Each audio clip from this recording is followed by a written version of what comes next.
This conference will now be recorded. Hear the messages of tango every time you walk in. Call me to order. Stand for the pledge.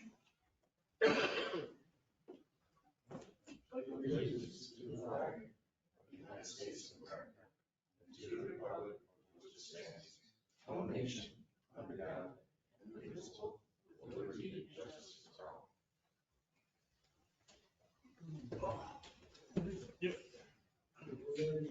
This day to do business with the people of the village of Owego. Grant us wisdom, compassion, and understanding. Amen. All right, so first item as usual, public comment.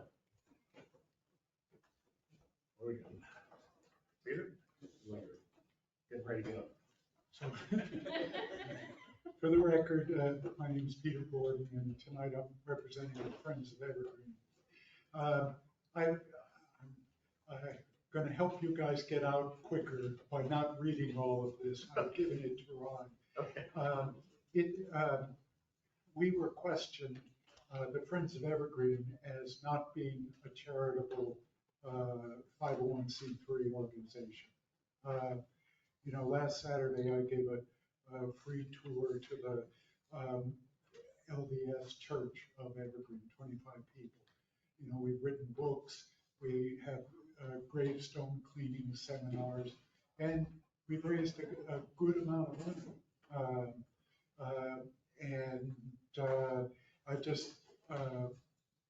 We were blocked from writing a grant because somebody said, oh, we're not a charitable organization. And I just wanted to put it on the record that we are. Okay. We work for the benefit of the community in addition to trying to fund some village projects. And funding village projects is why I'm here tonight. I want to thank Rod for doing an incredibly good job at painting the inside of the chapel. And Fred just put a new gutter on the back, and that's great. Thank you. The Tioga Downs Regional Foundation, their grant submissions are due in mid-October. I'm in the process of writing a grant to request $250,000 to start the paving in Evergreen. Okay. And since it is, of course, village property, I need a vote from the village to approve my writing that grant in the name of the Friends, but in concert with the village. We want to make that motion? Yeah, I propose that we approve Peter Gordon writing the grant to the Tioga Downs for $250,000 for paving the entryway into the Evergreen Cemetery. Well, paving as far as it it'll goes. go, yeah. We hope that'll do the entryway. Whatever that gets us. I'll second that. Any discussion or questions for Peter? Question. Is the Friends of Evergreen asking for this grant, or is the village asking for this grant? The Friends, because the Tioga Downs Foundation requires that you be a 501c3 organization. So my next question, maybe to you, Mayor, whoever, is because we're finding out with bunches of grants that are under our name, all of a sudden we're responsible for a whole bunch of things in that grant. How's this going to play on that? These ones are usually pretty low key. Yeah, the previous grants that the Friends have gotten for the village have been, the village contracts with the people that do the work. Then the bill goes to the Friends and it's paid. Right, we got $25,000 from the Mildred Faulkner Foundation. Fred bid the work and evaluated it. The same $10,000 for the guardrail.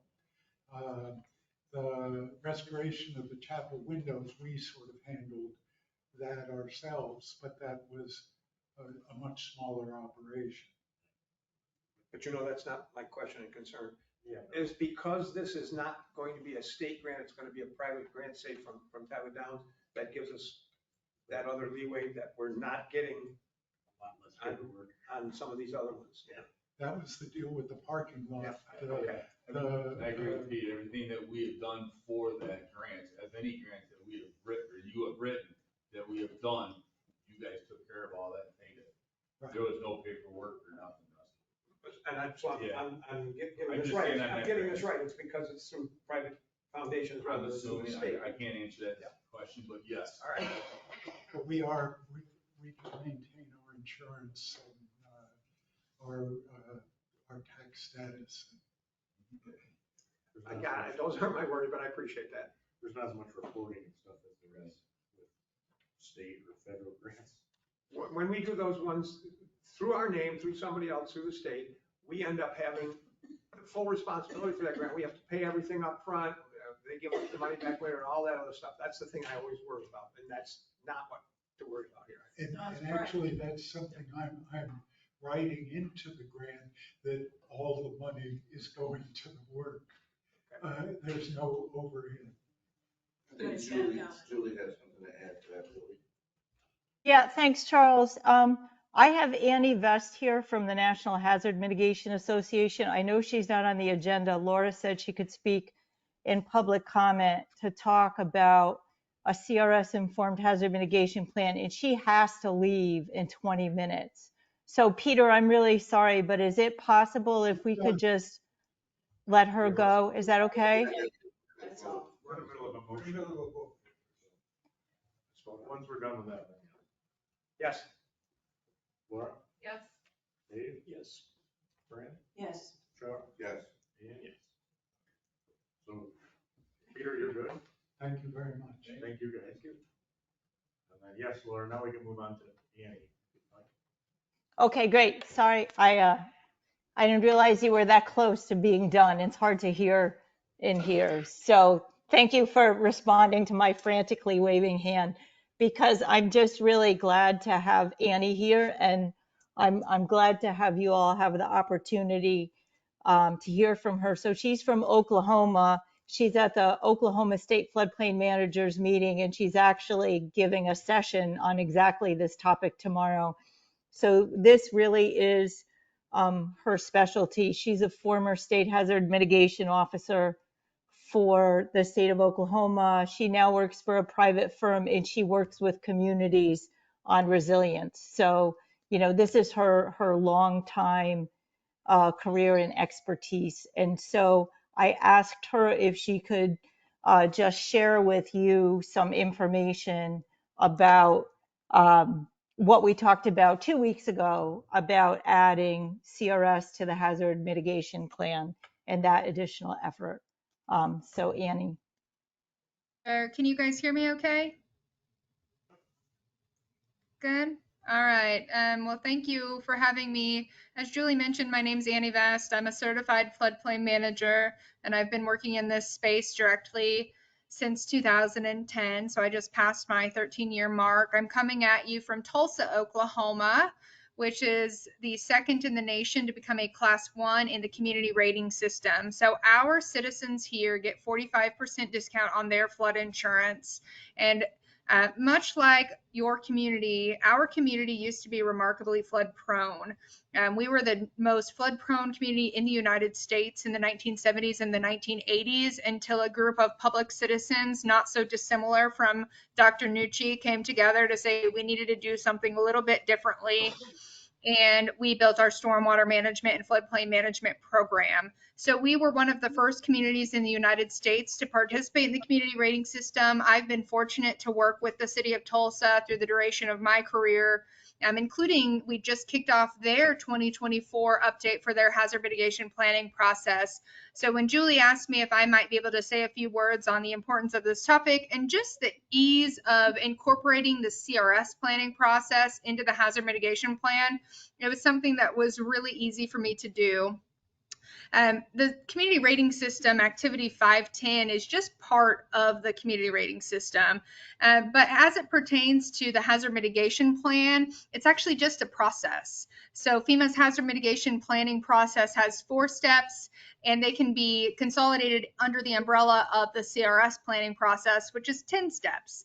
So the CRS planning process just gives you a much better planning process. It takes very minimal investment to add in the community rating system planning process. The difference between what FEMA does on the mitigation planning side and what FEMA does on the community rating system side is primarily making sure that you engage with the public very early and very often.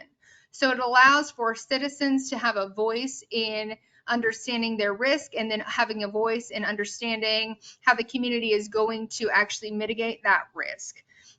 I always recommend, regardless of the size of the community, that the 10-step planning process for the community rating system be followed in addition to FEMA's requirements, because even though not every community is a participant in the CRS, and they might join, and it's pretty easy to get into those higher classes of a 9 or an 8 and start inching down the path of increased flood insurance discounts.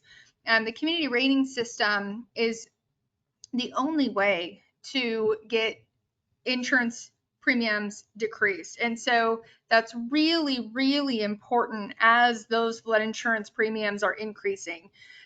The other thing that's really cool about the CRS is it just gives you incentives for doing the right thing. And so not every community needs to be the best class 1 community in the United States, but every community can use it as a path and a strategy to really reduce those flood impacts over time. NHMA, the National Hazard Mitigation Association, is fully equipped to support your community in this effort.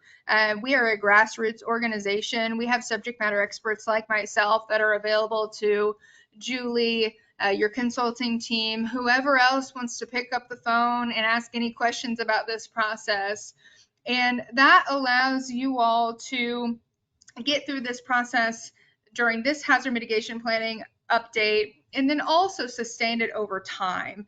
I also want to encourage you that the hazard mitigation plan, beyond getting certain amounts of points through the community rating system, it also can be used as a strategy to strategize for other actions that you need to take to mitigate flood losses in your community, and we can help with that.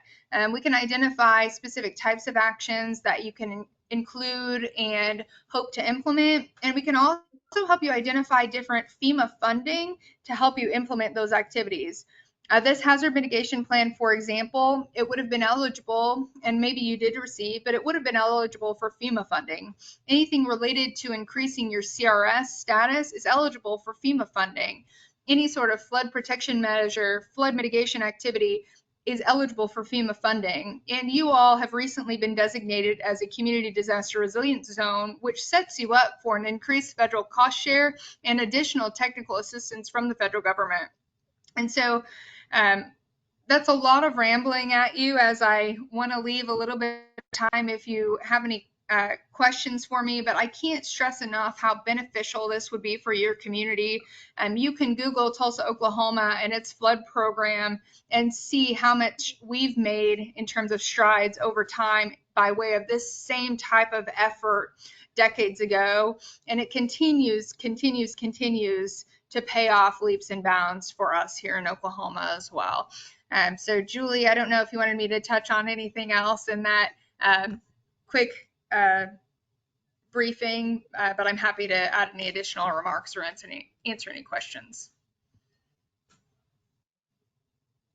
No, I think that's good. I'm wondering if anybody on the board has any questions for Annie. You actually saw what percentage reduction in your town's flood premiums? So as a class 1, we get a 45% discount. And so that at a class 9, you enter the program with a 5% discount on your flood insurance, and 5 is where you enter, 45 is the most that you can get. Okay. And you have- that's very hard to get to, right? How many class ones are there in the country? There are 2 class 1s in the country. Yeah, in the country, right? If we could get to 25%, like that would be really good. I mean, not to say we shouldn't try for more, but I think, to do like a good goal for, 4 or 5 years from now, if we can try to get to 20 or 25%, that would be, it will take time, right? How many years did it take Tulsa to get to class 1? Tulsa was a That class. is a question for, What was that? It cut out for just a second.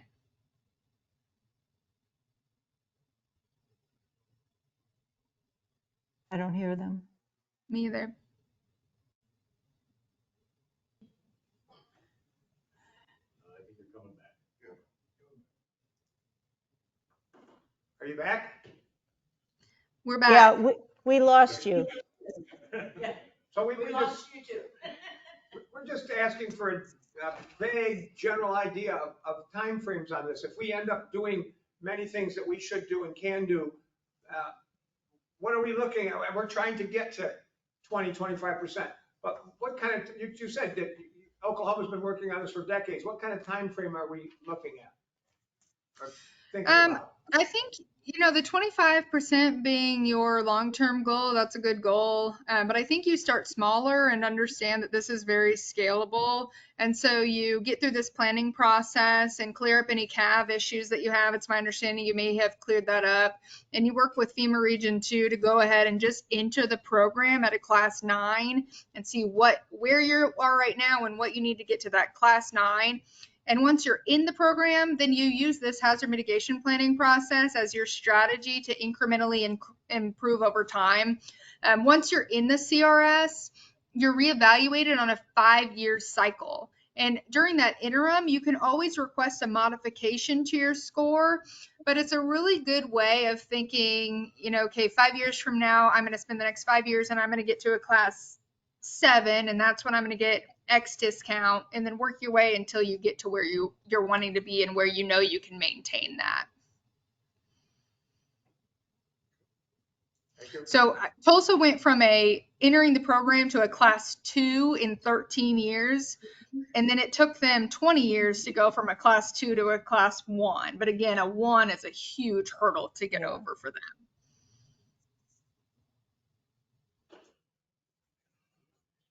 Right, but it's incentivizing a process of saying we are going to diligently over time work to make ourselves more and more resilient, right? We're walking this path.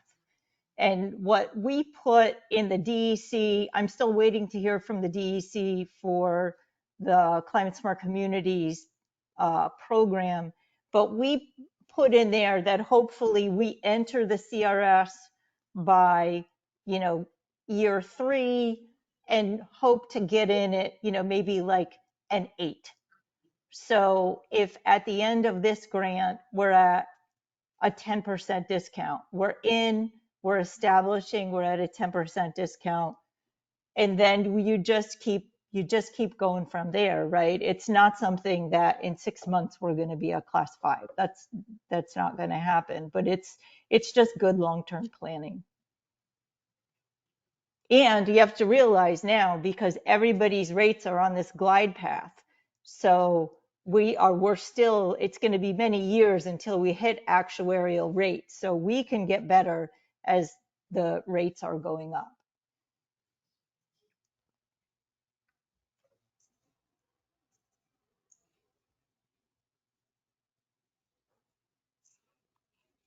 No other questions for Annie? Well, so the next step for us would be to pass a resolution to have the CRS 510 planning included in the hazard mitigation plan annex update for us. Yes, so you would want to pass a resolution that would be something for a future item. It needs to be worded in a specific way in order for points to be provided through that process, and I can send Julie what that language needs to be. Okay, so you're gonna send us the sample resolution? Yes. That'd be great. Thank you. All right, any other questions for Annie? All right. Thank you, Annie. Thank you. Thank you all. Thanks, Annie. Have a good conference. Thank you. See y'all. All right, so we're still in public comment. Oh, I have one other one. Sure. We had a meeting for Fuddy Duddies. We had a really good meeting with the architects, the contractor, and the DEC. Mick got called out, so I don't know, is Mick back there? No. He got called out of the office, so he couldn't go, but it was a very productive meeting. And the DEC, it was everything, any questions that the architects and the contractor had were answered. And I think it was really productive. So I just wanted to let you know that I think that was a really good thing that happened to make sure that everything with this project proceeds in a way that will be compliant with floodplain law and, local and state law. Yeah, thank you, Julie. All right, so we're still in public comment. Who else has public comment? Paul? Got a note here from the people that own the bus company. Bus hasn't operated on North Avenue since 2019. If you'd like to read the letter they sent my son-in-law, they have no plans on coming back, and they asked Colton to take the signs down and return them to short line. Coach USA. And I think it's about time we, since this is defunct, it's not going to be a bus stop, and they have no intention of going there. And to my recollection, I'm not sure if there's any other bus lines that operate. And I think it's about time. It's been 5 years past due. Rusty knows that. It's like Mr. Patrolman on duty. John gets a customer, he has a sign shop there, and Rusty's the patrolman. Not only is he, Hold on. what do you mean, wait a minute? Just chill out. We will look at that. So that will. Well, I said it, it was 3 meetings ago. Right. So I haven't gotten that letter. And I'll show it to you. Give me a copy of it. We will Well, I'll give it to you.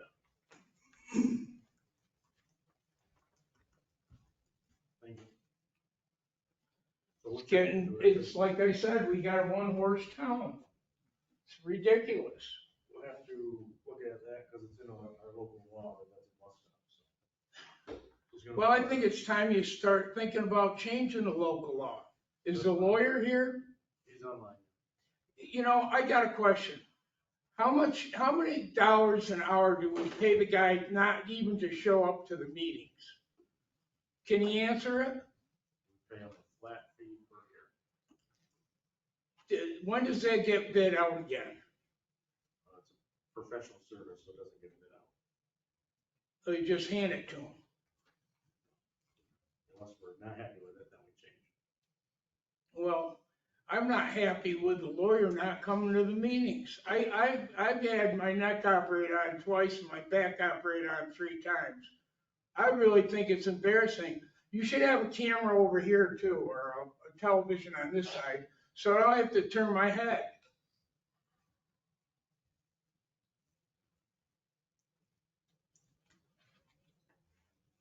And the DRI money, is that all expended or what?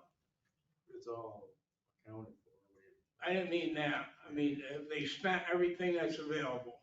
Yeah, so it's state money, so it's all lined up. You can only be spent. So there's no more DRI money? Not for new things, no.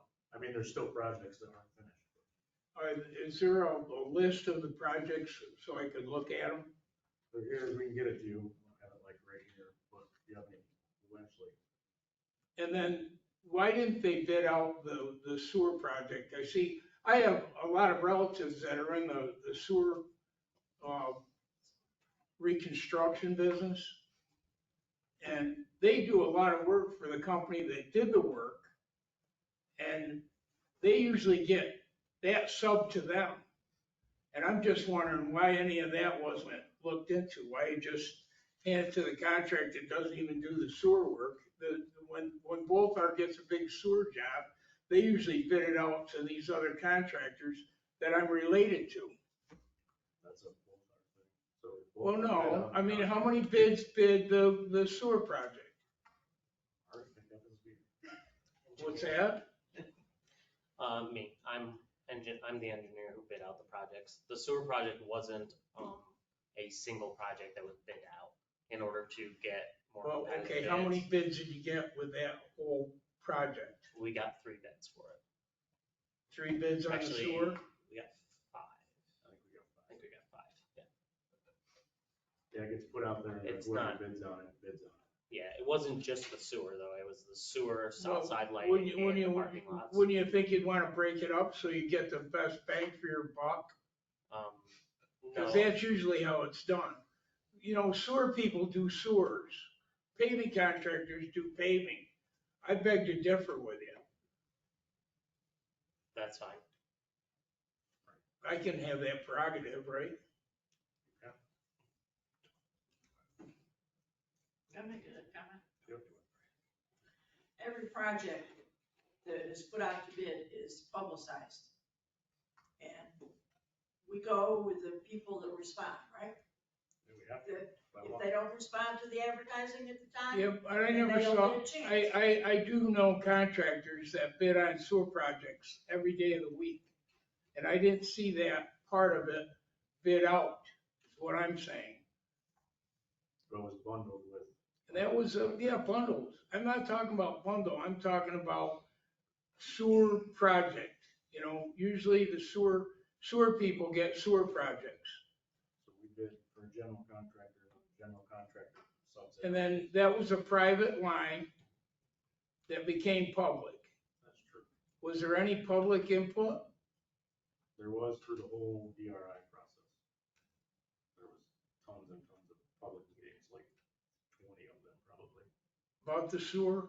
That was one of the projects. And the state funded it and approved everything. Now, how about the paving? I see some people got some paving on their property and other people didn't. Yeah, that was between them and both of them. Why would that be? So they can do them back of Rusty's and not back of my son-in-law's. They didn't do anybody in that lot. Yes, they did. They certainly did. They did not. The Casa Trinity, that on both sides of their sidewalks been done. And it was blacktopped, and that's on their private property. Rusty's got a strip of blacktop on the back of his property. Terry Coleman, the code guy's got his doorway is on the back of his building is been paved by the contractor. All between those people and the contractor. Well, how do you do that? You know, my son-in-law asked about it and he inquired and he never got a response back because I told him have him pave it. Well, he did from our office, so they had to. Yeah, have but he somebody told me, for- I was told that the girl that he tried to get a hold of Rodney and Kim won't talk to him. I mean, he could come to this meeting, he can call me, he calls me every day. I was just texting him today. Yeah, did you see the water problem he I has? did, and it's from his neighbors, it's not. No, it isn't. 100%. Well, He can deal with me just fine, you don't own the property. it doesn't matter. It's part of my family. You don't understand me. I do, No, you don't. you just come here to cause problems. No, I'm not. Things are out of line, okay? Like me having to turn my neck to talk to an attorney that's getting paid $300 an hour plus or whatever. And you spend all night, you know, with a Mickey Mouse agenda as far as I'm concerned. You know, and the fact of the matter is, there's a lot of things that are getting done that shouldn't be getting done the way they're getting done. Elections are every year, That's true. When is the election? March, Who's up for the election? half the board. What half? Me, Fran, Charles, me and Ed. Interesting. So by all means, take our stress away. I'm just concerned, you know, now the police are still patrolling up at Metro's. I talked to them about Yeah, for what reason? that. They said they were not doing it, so I don't. Well, know. they're lying. I got photographs of them. Send them my way. I will talk to the chief. Well, you know, Can I continue my unfinished? yes, excuse me. So we did submit a grant to the Tioga State Bank for heat pump in the chapel. So that was submitted 2 weeks ago. So we're hoping to hear, I guess, in December. And we were going to write a planning grant to take care of the funds that were allocated for headstone repair, but I can't organize that in time. So we're not writing that grant as to the Preservation League right now. So that's it for my public comment. Sorry. Okay. One other thing, I want to grab those signs. They're not the village's property. They're that company's. That's Okay. between you guys and that company. Yeah, so. Mr. Mayor, I've tried to stay out of this. That is not his prerogative to touch a sign. Yes, So it that bus is. stop. Right there is in writing, Rusty. And those 2 signs in your building are not your signs. They're the company signs. We Mr. went Mayor. through it with them. Mr. Mayor, Mr. Connie is not to touch any signs that are in the bus stop. I do not want to talk about this. I do not want to get into this. That's between. Mr. Buck Company and- contacted the bus stop and said that there was a sign in front of his business. There is not. That sign is in front of my business. That bus company did not give Mr. Buck permission to take down a sign that was not in front of his Certainly did, business. Rusty. And that's the end of that comment from me, and I will not address this anymore.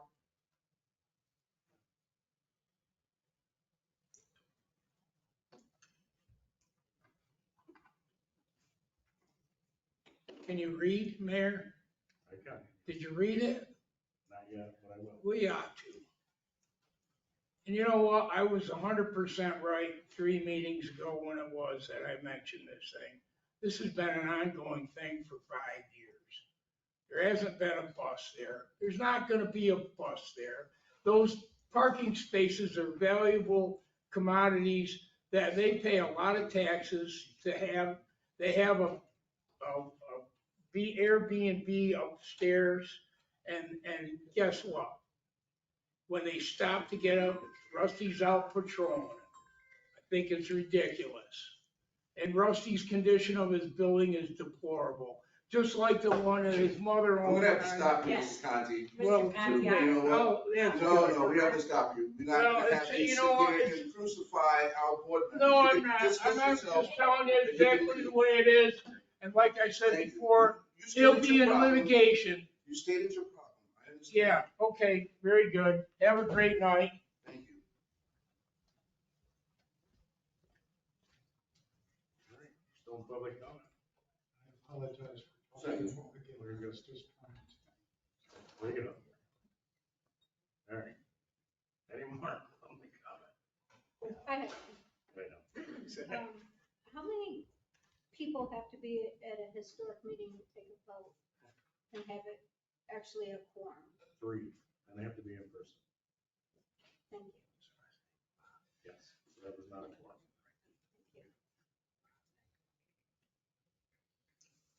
I heard something slightly disturbing on the radio this morning. It was WEDO talking about the Owego Police Department wanting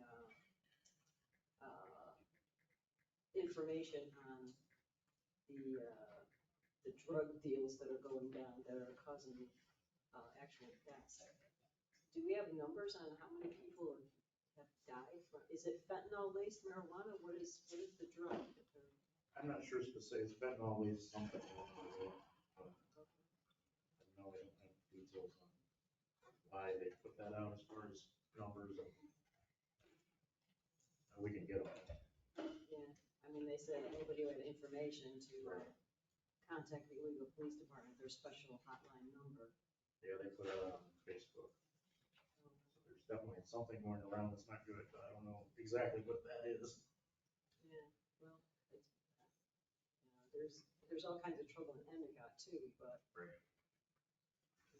Bad stuff. And I get the EMS calls, I haven't seen them come forward. There's been quite a few over there. There's been a few, but it's been steady. There hasn't been any influx. You know, yeah, you know when there's a bad batch of something in town because it all of a sudden goes up and then comes back down when word gets out.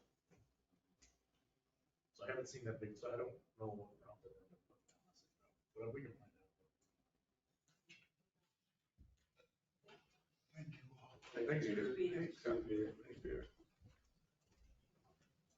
Any other public comment?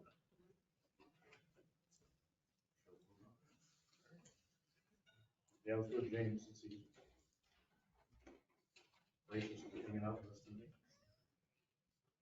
Not on the agenda, we're going to engineering, ERI, there we go. I primarily am here just to talk to you guys about the firehouse, give you an update and address any questions or concerns you might have and let you know what the state is thinking along as far as that. So you may or may not be aware, we bid these out as two separate contracts. So contract one was for the historical work primarily, and contract two was for the roofing work. Contract one, we had two bids, Titan Roofing, came in at $969,600 with an alternate of $230,200. So the alternate is, the primary work is everything above the roof level essentially, all the clock tower, primary, like just the clock tower. And then the alternate is a small area underneath the roof line that had some historic preservation work that needed to be done. I'm sorry, what was the two bids? Well, it was one bid. I haven't gotten the second one yet, but $969,600. Thank you. And then the alternate for that was $230,200. We did the whole thing, you'd add them together. Yeah. And then that was Titan Roofing.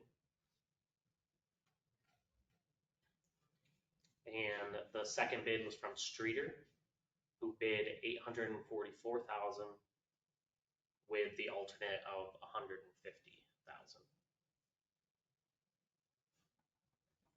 Contract two for the roofing repairs, Titan Roofing bid $219,500. 219.5? Yep. Thank you. And Hale Roofing bid $159,900. So there is a bit of a unique situation here. We've already expanded the budget from this once. DRI had given you guys money to meet the total original contract, possible contracted. So when they first awarded, they gave you half. We persuaded them when some of the money was returned to bring it back up to the full amount, which was a contracted amount of $377,000 and some change. We had potentially planned to bring that up to $450,000 with some of our budget amendments.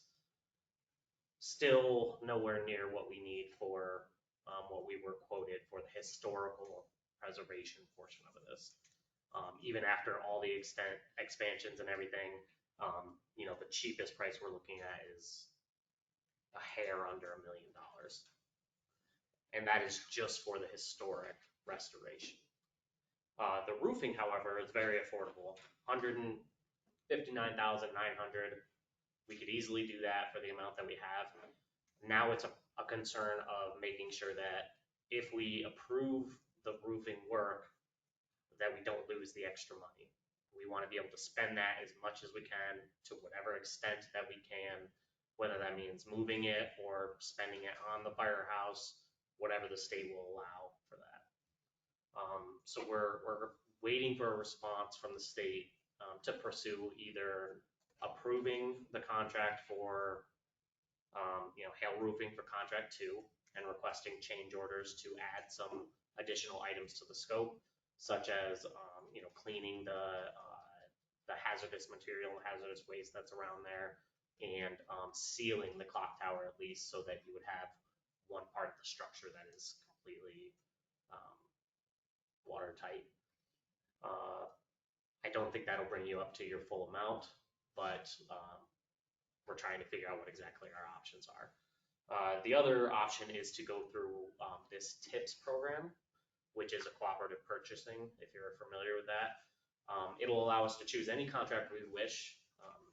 To be ethical, we would request that Hale Roofing join us because they were the low bid originally. It seems not right to bid it, have them come in as a low bid, and then turn aside and go find work somewhere else.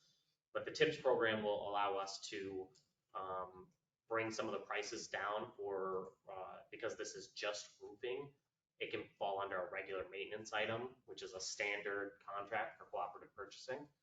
So it was already bid out. If Hale is willing to meet those prices and stuff, they'll have it.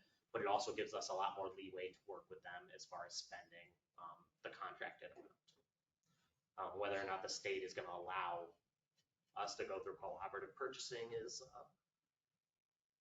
what's on the table essentially. Well, are you saying that this TIPS program is additional money beyond the DRI money? It's a different way to spend the same money. Instead of the bid. TIPS, you could kind of think of it like I can spend it directly out of my bank account, or I can use my debit card, get 1% cash back, and there's some extra paperwork. I have to, transfer money and do all that, but you get a little bit more out of your dollar. So it's not money we're getting, it's a methodology of bidding it out and spending. Right, okay. Mr. Mayor, I have a question. Good, go for it.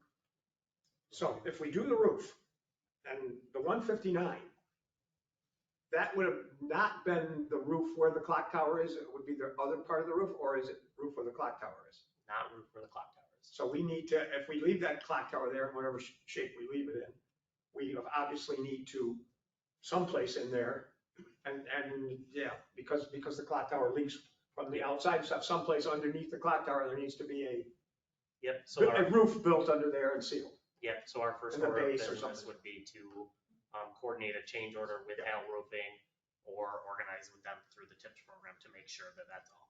There's money there, use it or lose it. Yep. So we're not going to let any of that get. Because that's what we absolutely have to do. We have to seal the clock tower so that roof doesn't leak anyplace anyhow. Okay. Yes. Number one goal.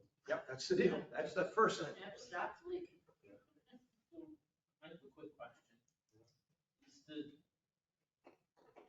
Nobody shoot me because we've been having a discussion back here. Part of the historical work was potentially removing the clock tower. So is the clock tower staying? The clock tower is staying. They won't change, we won't touch it. Why couldn't we take it down and just build the roof?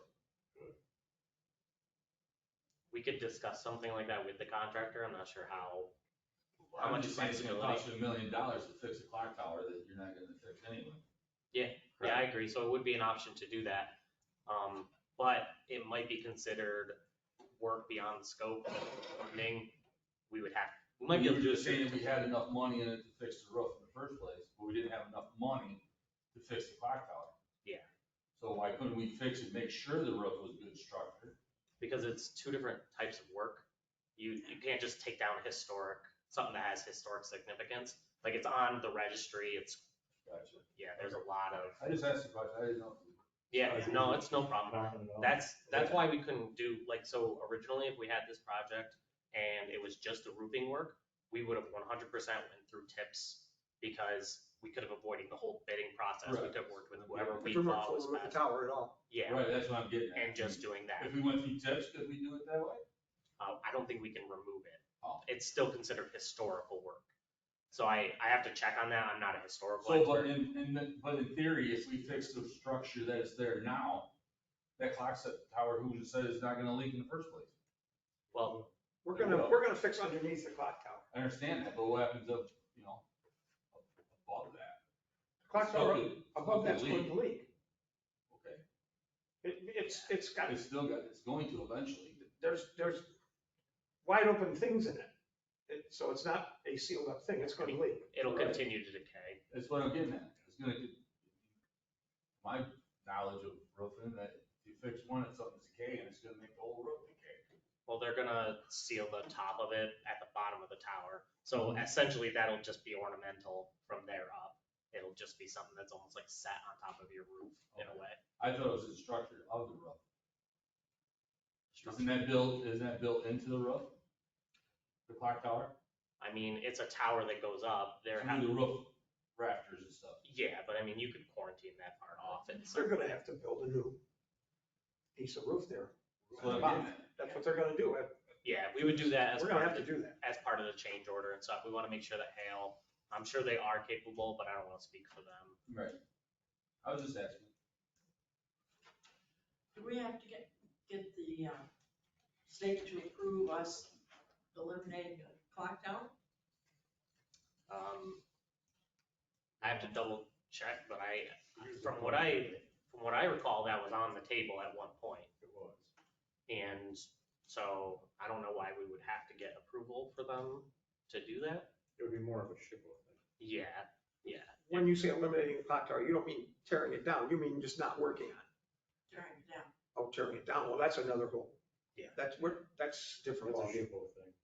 Yeah, so that's why we have you guys haven't really met them at all, but Johnson and Schmidt, they're our historical restoration experts. So we subcontracted that portion of it out to them and we did the roofing work, but we rely on their expertise for that area of everything. And don't be in a hurry to rip the clock tower down, because Yeah. there's tons of grants and tons of things. You want to save that stuff if you can. So I'm not, when you have to do something, you have to do it. Community But interest. But we don't want to be racing to do that. We can build that roof underneath it and have it sit there. That's a different deal. So it's not leaking into the station. That's the biggest issue. Right. Even if you can seal up the outside of the clock tower too. Right. You know, it looks close to the same from the street level, but when you get up close to it, maybe it's a little bit more waterproof than it is. Is the clock itself ever gonna work again? Our plan was so as part of our historical restoration was to put in a new electrical motor and stuff to make that clock functional. Just curious. Yeah, I mean, it's not particularly difficult to just make it functional. At one point, there was talk about restoring it to like original internal mechanisms. That's a lot more complicated. It's like trying to have a steam engine car now. Right. Yeah, we couldn't make it work, I'm sure. And as we're finding out from all this DRI stuff, there's a lot of things that the DRI is making extremely difficult that we may end up doing ourselves rather than having the DRI do, which means if we get this all fixed up, we may decide that we can find a way to inside that clock tower and seal it a little bit without having to play with the state. I mean, it's always worth it to call in a couple contractors and ask them to Yeah, provide you with direct. we'll have options on this. So we can go ahead and just accept a bid for the roof and do the seal. We want to find out about that. Our recommendation is to wait to see if we can have the tips as an option at all. At this point, the roofing work itself is not gonna take very long at all. If we wait another week or so to see if what Julie says to give us the best option here. I mean, previously we were planning on not really doing it until the spring anyway, since we're not doing the clock tower restoration, we might as well just get the roof work done. And then you guys will have hopefully. We get the roof work done this fall. Yeah. With the chips. Or Well, that's what we gotta find either out. one. it's either that or just accept the bid. Okay. So by next meeting, we should know So, which way to go. so I'm thinking what we're gonna wanna do, and I can't speak for everybody else, is we wanna know from the state if we can do the tips. We wanna know from Hale and however else we're gonna do it, the price to do the roof and the other piece. And we wanna know from the state if that price, so Hale's at 159 now, I'm pie in the sky, but let's pretend they could do it for 200 grand, do the tips. And then from the state, can we have that other $177,000 to put into that fire station to some things that it needs? Yeah. Those are all the things that we're interested We in. do know that there is a pretty wide flexibility of where we can spend the money in In the fire station. station. Yeah. For that extra. Good. It's just a matter of making sure that we can spend it all. Julie's kind of already in the process of doing our budget amendments for the other projects that we're doing. We don't want to restart that clock if we can avoid it. We did ask Julie what, if we have extra money for the fire station project, what can we use? And she listed off A zillion things. basically anything. And it's still in the back of our minds, and because it's already set to go there, maybe we could, for that extra 177 grand or whatever it is, we might be able to put the important elevator in the back of that fire station, if that would be something that we could do. Don't know, but Yeah. let's ask. You said there was a bunch of things, but if we don't ask, we don't Yeah, find out. that's not work that Hale's gonna be able to do. What's that? That's not work that Hale's gonna be able to do. No, that wouldn't be part of the tips. That would be that would have to be something else. That'd have to be a whole separate project. That would have to be something else with the remaining. Yeah. Once again, if it was, whatever. Yeah, no. it's But worth that's asking. something we would want to know from New York, can we do the tips, can we do Hale, can we do this, can we do that, can we have the 177, can we put it in a million different things? And could one of those things be the elevator, which would be fabulous for the potential repurposing of the fire station? Excellent. We'll That's figure just it my out. opinion. So What do you think? What repurposing would you like for the fire station?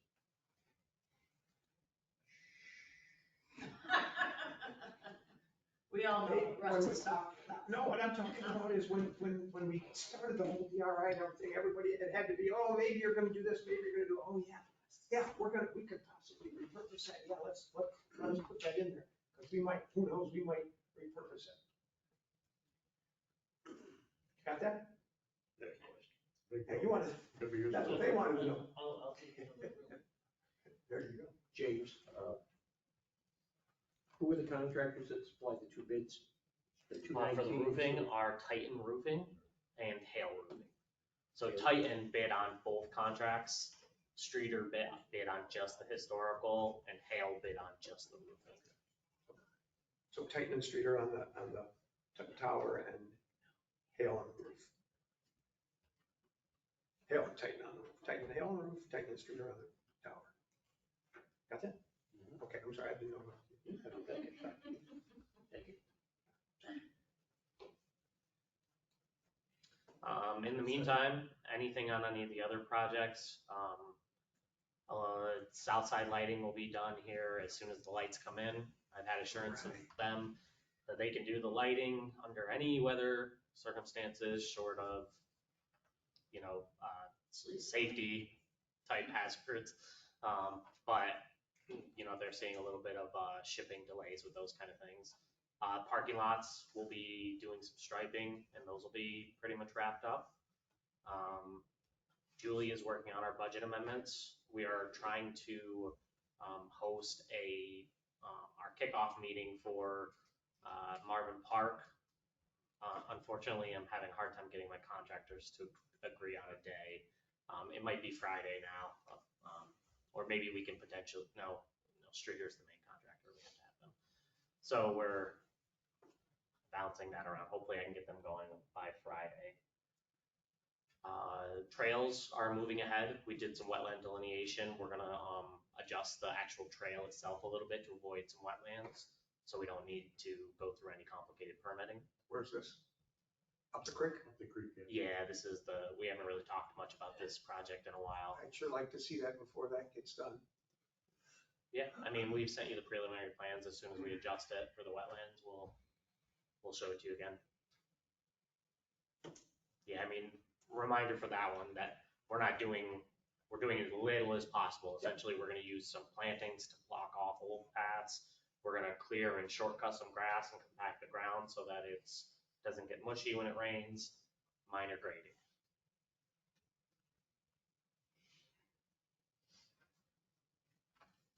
But it's still gonna be grants, because. Yeah, If you want, Yeah, the because- guys actually pave it. I know that.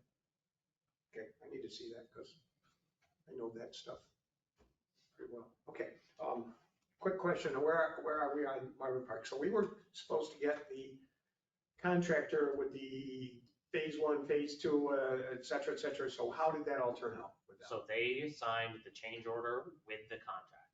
Okay. So we have all of those signed, at the same time, so there was no chance for us to be on the hook per se.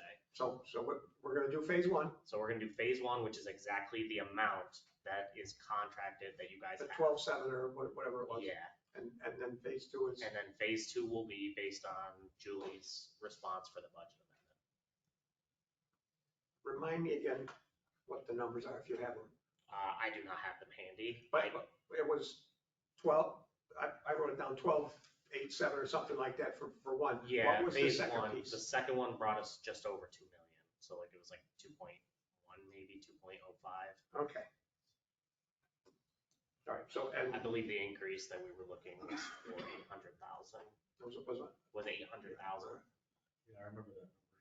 I just remember a bunch of numbers. I remember there was I don't have to there was an track. $1,800, $1.8 million number on a bid, and there was Say a if you- potential 2.4. I just remember there was a bunch of numbers. Yeah, if you'd like, this week I can publish like some sort of money status type report, and then you can share it there. I'll CC you guys all in the email. Thank you.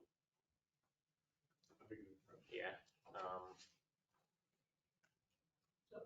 Mike, do we need to approve this tips program or just go for it? We'll probably have something next. yeah, I mean, I guess honestly, if you guys were like, yeah, we don't wanna waste time doing for this, you guys could right now vote to accept the contract, and then we could move forward. I could call Hale tomorrow, and we could start moving forward. I'm trusting my recommendation from our architect that says, because that was the first thing he said when he seen these bids, he's like, oh, we can't do that, we should try to do this through the TIPS program. So, Let's wait and see if they can do it through the tips. Okay. Sounds good. I believe that is everything that I have. Any other DRI questions? I saw like that the art money, we sort of voted to hold that aside. And when I look at like the money that you've shown in the past, it's showing it held still in like Draper Park or, like, Yeah, got put in the water stuff. Yeah, that's part of our budget amendment, is that portion of it is being selected for our improvements specifically. Ideally, we were thinking the best place to do that are either Draper Park or the waterfront. so has that money been moved or decided or what's It's all going part on? of the budget. It's all part of budget that amendment. thing Julie's working. So it hasn't been moved yet, it's still in the budget lines. Yeah, if you were to look at it right Draper now, and our park. yeah, if you were to look at it right now, Marvin Park only has phase 1 funded. Our park is still, there with all of the money. And then the 90,000 we previously moved was allocated, but that's it. It's like the money's not actually like in its own section, but it's not forgotten, but it's not actually like in its own spot in that budget. Yeah, it's a pretty terrible process at the moment. So back to that again. There was someplace back here, I don't believe I was here that day, money was going to be taken that for the art, 140 or 150 or 90, and then put over here for art if we don't have an art park. And I don't like that.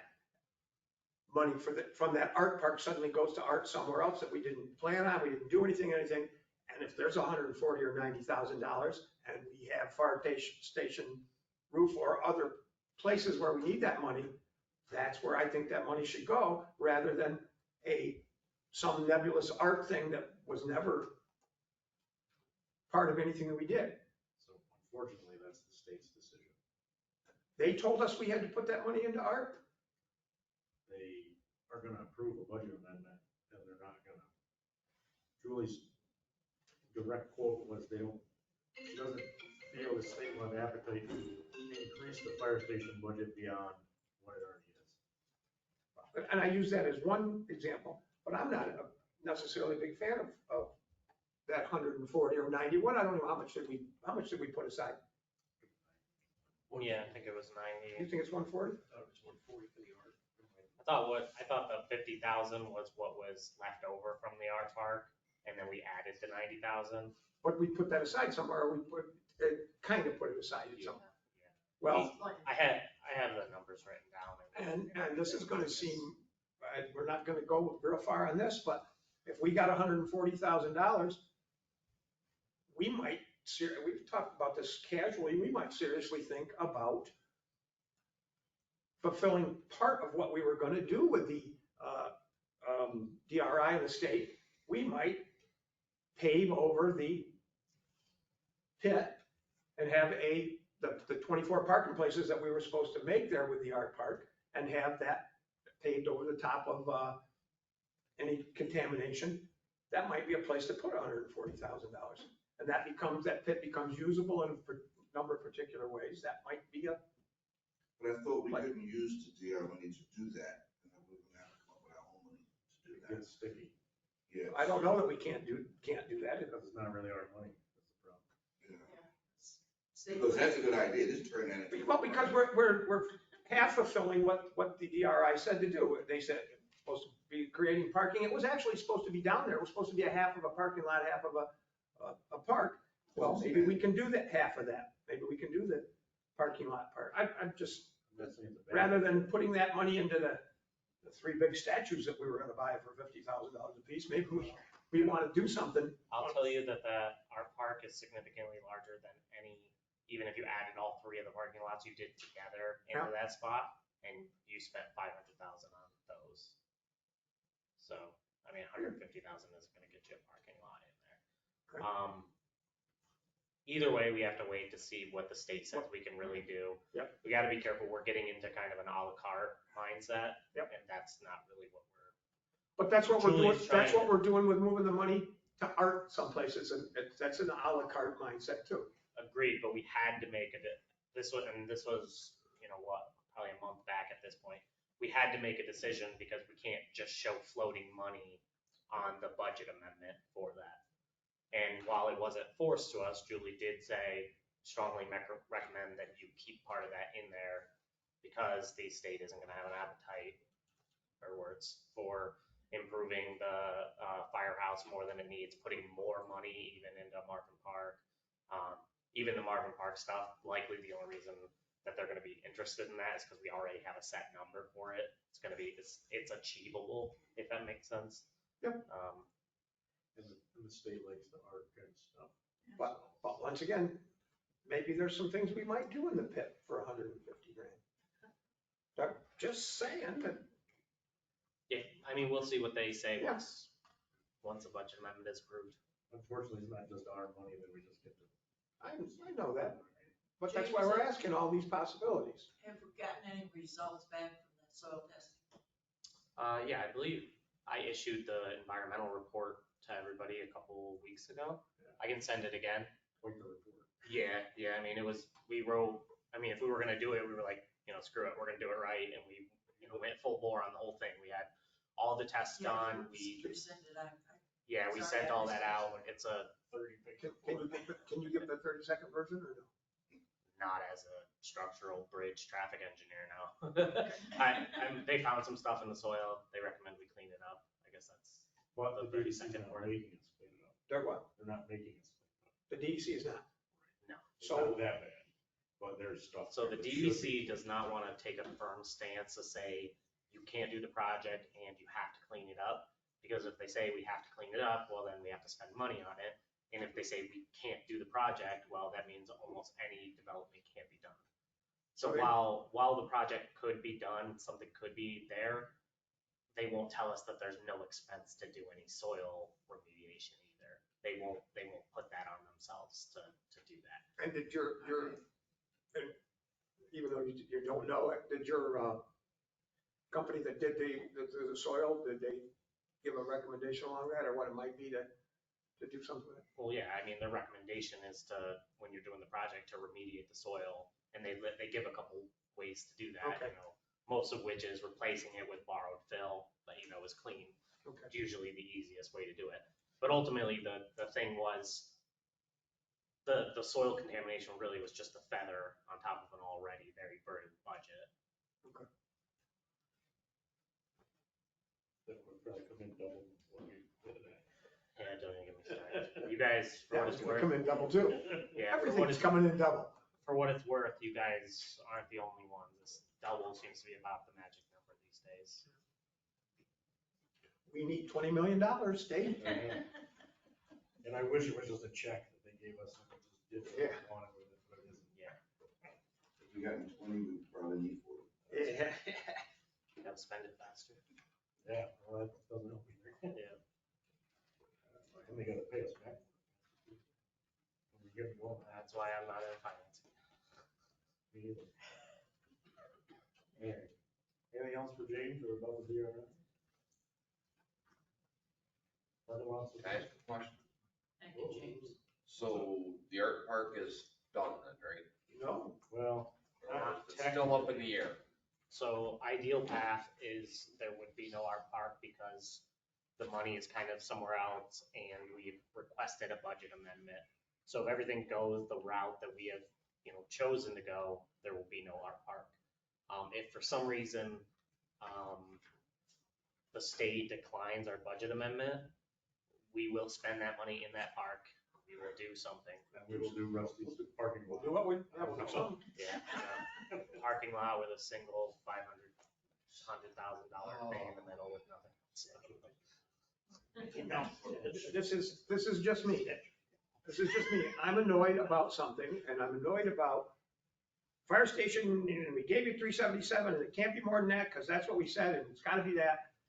Except you gave us 1.3 for the Marvin Park, and that can be more than that. Station can't be more than what we, We don't know that yet, though. and Marvin, yeah, maybe, well, yes, they allow Marvin Park to be more, but Marvin can. You know, that's kind of, one can and one can't. It's an odd little thing. It's kind of just the way we ended up going forward. I would say that if we had pressed forward and bid the art park earlier and that had come in, that would have been the one that had given priority. But the art park was such a higher contention, so many kind of different directions. We didn't even actually have a design until all the other projects were essentially out to bid already. And we gotta remember, this is the DRI program, so they focus on downtown revitalization, not lack of maintenance to a building that we have. That's what they need to say, not the other part that they say, which we can't give you more because it's more than you said, but we can give you more. They need to say it the other way. I feel like that overall glancing at the picture is misleading because it ignores the process to which got us to those decisions. You can, it's always easy to look back and say, well, if we would have done it this way, it would have been a lot easier to line up all our blocks. But we didn't. We were in a certain way and we made the decisions we thought were best as we went through. I'm done. So we are where we are. Well, ultimately, it's up to the state to tell us what to do. Yeah. We've submitted what we. Well, it's almost more annoying than that because they won't tell us what to do because that would be easy, right? We have to request what to do and then they have to approve it, which makes it that much more tedious. Yeah. By the way, it takes them 6 months to approve it. Just like it takes them 6 months to pay us for money. I have a FEMA project right now and I can't even have any contact with FEMA. They won't respond to us at all because of the emergencies and stuff that are going on. But our deadlines don't change. We still have to meet everything or else we lose the money in other places. It's I'm not sure when I became the state expert for our projects, but for sure. All right. Feel free to contact me if you guys have any follow-up questions. I'll get you some phone summaries, and let's talk again soon. I'm sure we'll see Thank you you, next guys. meeting, brother. James, when are they gonna strike parking lot? You know?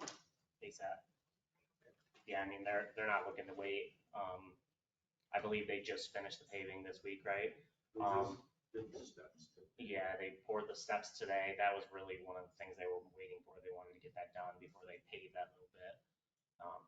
I'll get an update from them tomorrow to see when they're gonna be striping, but they're not gonna wanna linger, that's for sure. Probably the next couple weeks, probably. Okay.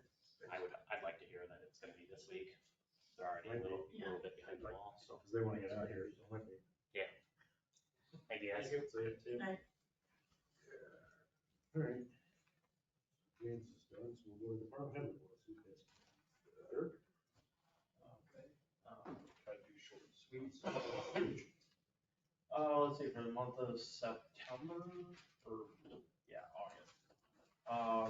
Haulers brought in about 785,000 gallons of raw septic for about 41,000 in processing fees.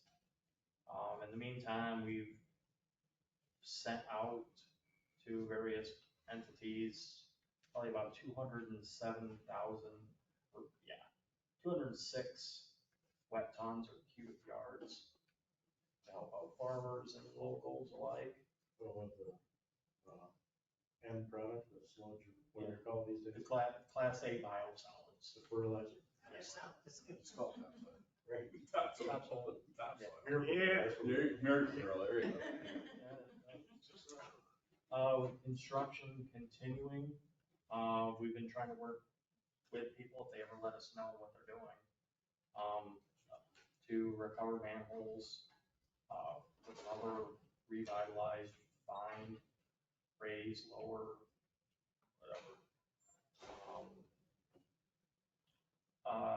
And lastly, last week I got a call from the DEC, and we're being selected to participate in the future for, they're starting to look at PFAS, PFOA.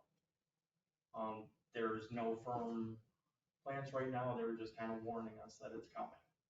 And from everything we've all heard about it, it's kind of a downhill slope. That, so try to keep informed as I find out stuff, but. So could be more requirements on this. Yeah, right now, they said that, all the sampling and testing and stuff would be free of charge. Probably try to get a baseline and then they'll hit us and, yeah. I like the terminology, selected to participate. Yeah. That means they're checking on us to see whether we're. Yeah, they haven't given me any details. I'm assuming they're gonna be testing our effluent solids. Just trying to find out where this stuff is. Hopefully, it'll be something where we're clean, but from everything I've heard, it's not a good sign. Did somebody say why they picked us to do this? No, they did not say. Yeah. Maybe they really like us. Yeah. It's gotta be there. I don't want to select it to participate. Yeah. Gotta be. But we don't want to participate. It's probably worse if we don't participate. Since you're both here, there's a manhole cover on Page and Front Street that's had a road plate on it for a long time. It's not, it's a grate. Great, super great. It's the grate right in the corner there by your house. Yeah, right. It's on Page, the one way. Yeah, the state's fixing it. Okay, as long as somebody's. The collapse, they called me, they said they were fixing it, so we put our road plate on it. As long as someone's fixing it. Yeah, wow, yeah, I'm sure that'd be fixed before winter. I'm hoping. I like the cones there. Road plate's You can fine. leave those. They won't take my fence out if those cones are there.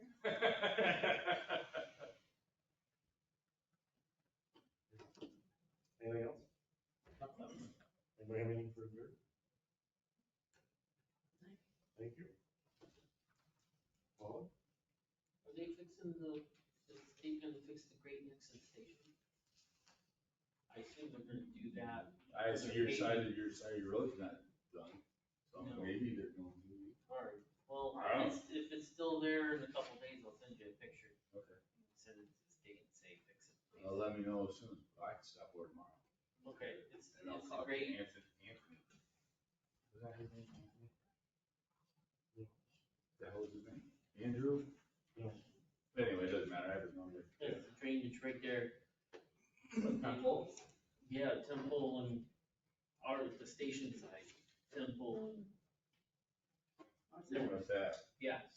obviously, because they're paving that up to our new pavement. Well, I figured. Might be paving it tonight. Excuse me? Might be paving it tonight. It's not even milled, is it milled yet? No, I I don't think think it's so. milling and paving and. Do it all at once. Right, so I'm saying, I'm assuming if it's their side, that they'd be fixing it. I talked to him, and they were gonna pave up to our, what's his name? And he's gonna pave up to our pave. We were trying to Temple there, that, what, 50 feet or whatever it is? Okay. Yep. I'll check on it in a couple days. So to answer your question, from texting back and forth, the county's keeping records for Casa Trinity for overdoses. So you may be able to get information out of Casa Trinity. No guarantees. Okay. I was just wondering if the numbers were, one or two, or if they're in the hundreds where people are just being wiped out. Right. So, I mean, they made it sound like it was this really awful thing. Like all of a sudden. it could be the preemptive strike All of too. a sudden, the Well, numbers true. are skyrocketing. Yeah. We don't see the numbers yet, maybe. Right. Sometimes the wave occurs, it goes from Ithaca this way, or Binghamton this way, or Sayre this way, and maybe it's the preemptive strike. Sometimes get information. Yes, Thanks. yes. Sometimes in the EMS world, you hear, crap hit the fan in Binghamton the last 3 days, and then, oh, well, give it 4 or 5 days, and it might be here. So, to make it short and sweet, there's some things on the list. Bunch of calls. We didn't go to all the gas calls. We were busy on med calls. So, not all of those were covered. It was only 15 in one day. Yeah. I can even mess around. Well, I put 15 on there, and that was probably a swag without going and digging in the paperwork. It's probably more than that. Yeah. We did some membership roster cleanup of people we haven't seen. Those members were dropped. Sad to see that. Yep, we haven't seen them mostly in like 3 or 4 years, so it was time to move on. 2032 got towed to the village garage today, and it's waiting for Fred Sky there. Don't be surprised at 7 o'clock in the morning, so we're running on one ambulance. The other ambulance should be back Thursday evening. We'll see an update on Wednesday. What's not on the list is the EMS project. The question was asked, can the referendum be placed on the March ballot and be retroactive to January 1st? The answer is yes. So you got that, Rusty? Yep. So the answer is yes. So, all the work is done, ready to go, so, we don't wanna kick the can down the street anymore. Along with that, other than Rusty, you guys saw the county letter that they wanted to put out that I refused to sign. You guys saw that? What was that? Yeah, I didn't get it over to you. I'll get you a copy, Rusty. So, What was it about? wait, just, the county letter was, how volunteerism is going down. There is certain areas of the county that doesn't have coverage well, and this, that, and it's the preemptive for trying to get a county EMS system, which has maybe some pluses and minuses, depends on how you look at it. or supplement county truck or, you know, all that. So what did they want you to sign? I mean, They wanted me to sign a letter to go to the Tioga County Legislature over your guys' heads to say EMS is in a critical state in Tioga County. Which is true for most of Tioga County, but not. Owego. Correct. Correct. So there's issues up north, there's issues to the west of us at times, so, so that Rusty, and I pointed to you because you asked lots of questions. Yep. That taking care of that EMS project would help take care of one of those items in the county EMS letter. And helping that about volunteerism. We have the most volunteers in EMS in the county currently. By far. Okay? So let me ask, essentially, they're asking to consolidate all the EMS? no, so it depends on who you talk to. One of it is putting a county truck on to, supplement areas of need. And we've seen that before in the village of Owego, we've seen that before in the northern end of the county. Putting one truck on to supplement is not cost constructive. So if the county was gonna do it, they'd have to put 4 or 5 or 8 trucks on and basically take over the county. So, but, you know, what they wanna do is baby steps and. So then each municipality would be charged for this? No, it would be like what we do is build the end user. They would build the end user. But they would have to pay all their people. The other problem that I foresee in that is there's nobody on the county civil service list, so there'd be competition between us and them of getting people on the civil service list. Because as you know, we're still down a person during the day. We scrape by with what we have and some mutual aid gets called during the day. Any other questions on that? It's quite the interesting letter, it's kind of all over the place, Rusty. I'll get it over to you. And you're right, can I say something? Oh, yeah. And you're right, it's a baby step to get where somebody wants to get. Yeah. Yeah. Are you pointing that to me on? No, you're not trying to get there. No, I'm talking about back to the letter from the county. Yeah. It's a baby step Yeah. and getting where they want. And it's one of those things that I don't wanna sign it because that puts it right over your guys' head that it basically says that the village of Owego is not supporting their EMS, which the village of Owego 99.9% of the time supports EMS. So, you know, why would I want to sign a letter? But that's what's going on in the county. So just to let you guys know. Last piece on that. Yes, sir. That's for the board. That's like the county sending Fred a letter and asking Fred to sign a letter about something above and beyond us. That's just not acceptable. They should have sent to us, but. Yeah, right, yeah, because you're a department head, yeah. So yeah. I'm gonna mention it to him if in the next meeting that if you want me to sign this to go to the county, you better send it to the village board. Because as far as I'm concerned, I'm open and honest of what calls we cover and what calls we don't cover, which is in the low teens of what we don't cover on a monthly basis.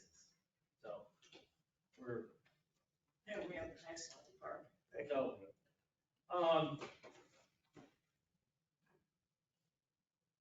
two maybe contentious, I know I'm praying. Two maybe contentious things is I'm gonna need the letter sooner than later for keys because I have interviews coming up potentially for 3 members and if they all get in, I'm gonna be out of keys again. So the letter to Ben and Hims in reference to. Just put my name on it, my name's on it. Not for the fire station. It doesn't matter, my name is on it for anybody, for keys to go through that in the village. Not for the fire station. Cindy called. It said my name?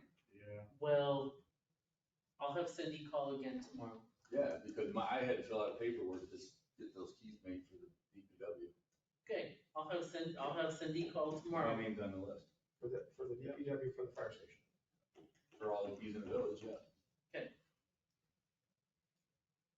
And the other contentious thing is, we're still, as far as I know, waiting for the village office to fill out paperwork for the free money that was out there for staffing during COVID. And it's not even, to my knowledge, it's still not done. Dealing with COVID again. So, that's putting it out there. And we shouldn't leave any money on the table. It's Nope. terrible. Right, Use and it. always gotta fill out the paper. Mike, this is not ARPA money, this is some other money? Yeah, no, it's completely separate. Yeah, it's the State Department of Health saying that you had employees working, they're eligible up to $3,000 if they were full-time. And I don't know, the clock is ticking, it might be all ticked away now after, Is it always on you? yeah. I believe it was only for full-time employees.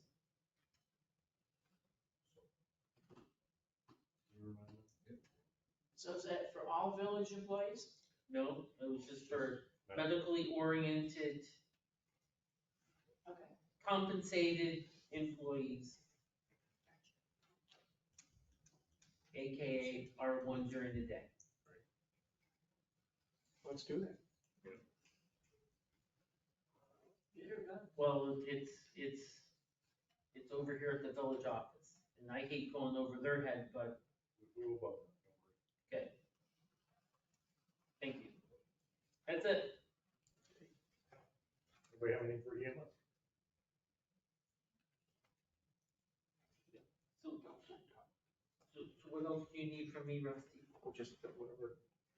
That stuff, I didn't get that bit, that thing. That letter? Yeah. And that resolution stuff? Get an email address. Yeah, get an email. Yeah. When I'm sitting there. Wait, do you want something from me? I don't want anything from you. When I'm sitting there at 11 o'clock at night sending emails, it's like, oh, I gotta get this over to Rusty. The slow mail. The slow mail. I'm short and sweet. Other than the ongoing everyday mowing, weed eating, cemetery mowing, weed eating, pitching, brush pickup, ongoing. We did, well, we've been doing shopping carts. We smashed 42 of them. I'm surprised we're not getting in trouble. For what? From that. Go over and talk to him, because he doesn't really care. Oh, good. I told him I was gonna, doesn't matter. Taking it to Lakeland? Yep. Okay. Smashing it. Bingo. Anyway, so I'm going, the pool's closed down and we're just about done winterizing that for the winter. So that's good. The street light repair is ongoing. We've had 5 ash burials and full body burials in the last 2 weeks. So that's been pretty busy. George Street between Hill and Spruce, we added the 15 miles an hour for the village police to, just letting you know. There's 2 more signs, one on Hill, one on Spruce, because at the lower end of that, there was not a speed limit sign. So we added them on. It's 15. Yep, it's in the school Oh, zone. George Street. It's all part of the school zone, yeah. Okay. Okay? Freddie, just, Yep. you said you put them on George and Spruce? No, Just on Spruce George? and Hill. Just put them on Spruce and Hill. Ran the corners, but on George Street. It already been there on George, yeah. Right. There was some on George, but nothing on the lower end. Not down that end. Okay. Ongoing catch basins that we have repaired, we're just about to our limit on budget for that. But we've done quite a few of them. That's been ongoing. Trying to get caught back up, that we're doing good on, getting caught up on the catch basins and sucking them out. Other than that, that's pretty much what we've been doing all summer. And the street lights, There's a couple of them that Rick had to come in to fix, but other than that, we're pretty good and up on everything. Oh, one more thing. Here in a couple more weeks, Tony, oh my Lord have mercy. Yeah, tree man. Yeah, Tree Man will be going in the cemetery. What the heck was his name? Barnhart, thank you very much. God. He'll be going up to the cemetery here in a few weeks when he gets done with the county, I think he's at. And then he's gonna start on our street probably after leaf season. I'll be coming. Yes, don't bring it anytime sooner. I do have one request from Code about, the storage containers and the chickens. We've been getting phone calls constantly about what's going on. And the container, if you know who I'm talking about. Just the one right at the moment up on. On the south side? Yes. But we're getting phone calls every day. Okay. So we need to make it into our code or whatever you guys decide. You got the law, we just We got a container law. We haven't scheduled a public hearing yet. have it. Rusty was gonna get with Nate. And then that's it. Yeah, we're just dragging our feet, we need to get at it. You're done. You're done. Gotta get it. And the chickens, we haven't drafted anything up on that yet. I mean, I don't mind having chickens, but they just can't be running around loose in the streets. Just not nobody's name, but generally where we're having chicken trouble. Public domain? And the George. And the George Street again, because that was a lot of them running around there. It's for all of them, really. They call every day. There's always chickens. I mean, if they contain them and put their own fence around their roost area, I'm kind of good with that. That is already in our laws that they have to be contained, Right. Supposed to be a fence. even if we don't get the next piece of the law done, it's in. Right. Yeah, but if a chicken gets lost, then it's not. I mean, I'm not good for chicken dinner, but. Yeah. If you find any running around on George Street, put them in a shopping cart and take care of them. Take them a jack by inches. Oh, that was over on the grill.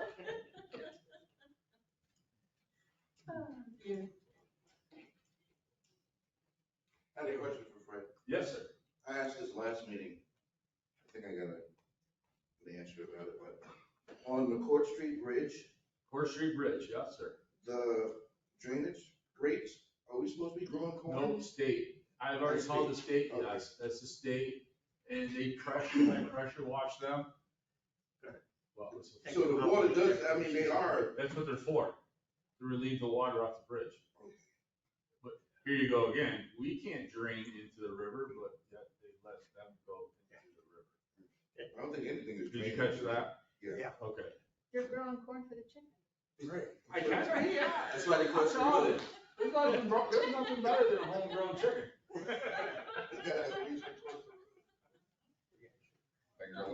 can actually take the shovel, just throw those. That's what it was. No, That's because it's what I heard. down in the drain.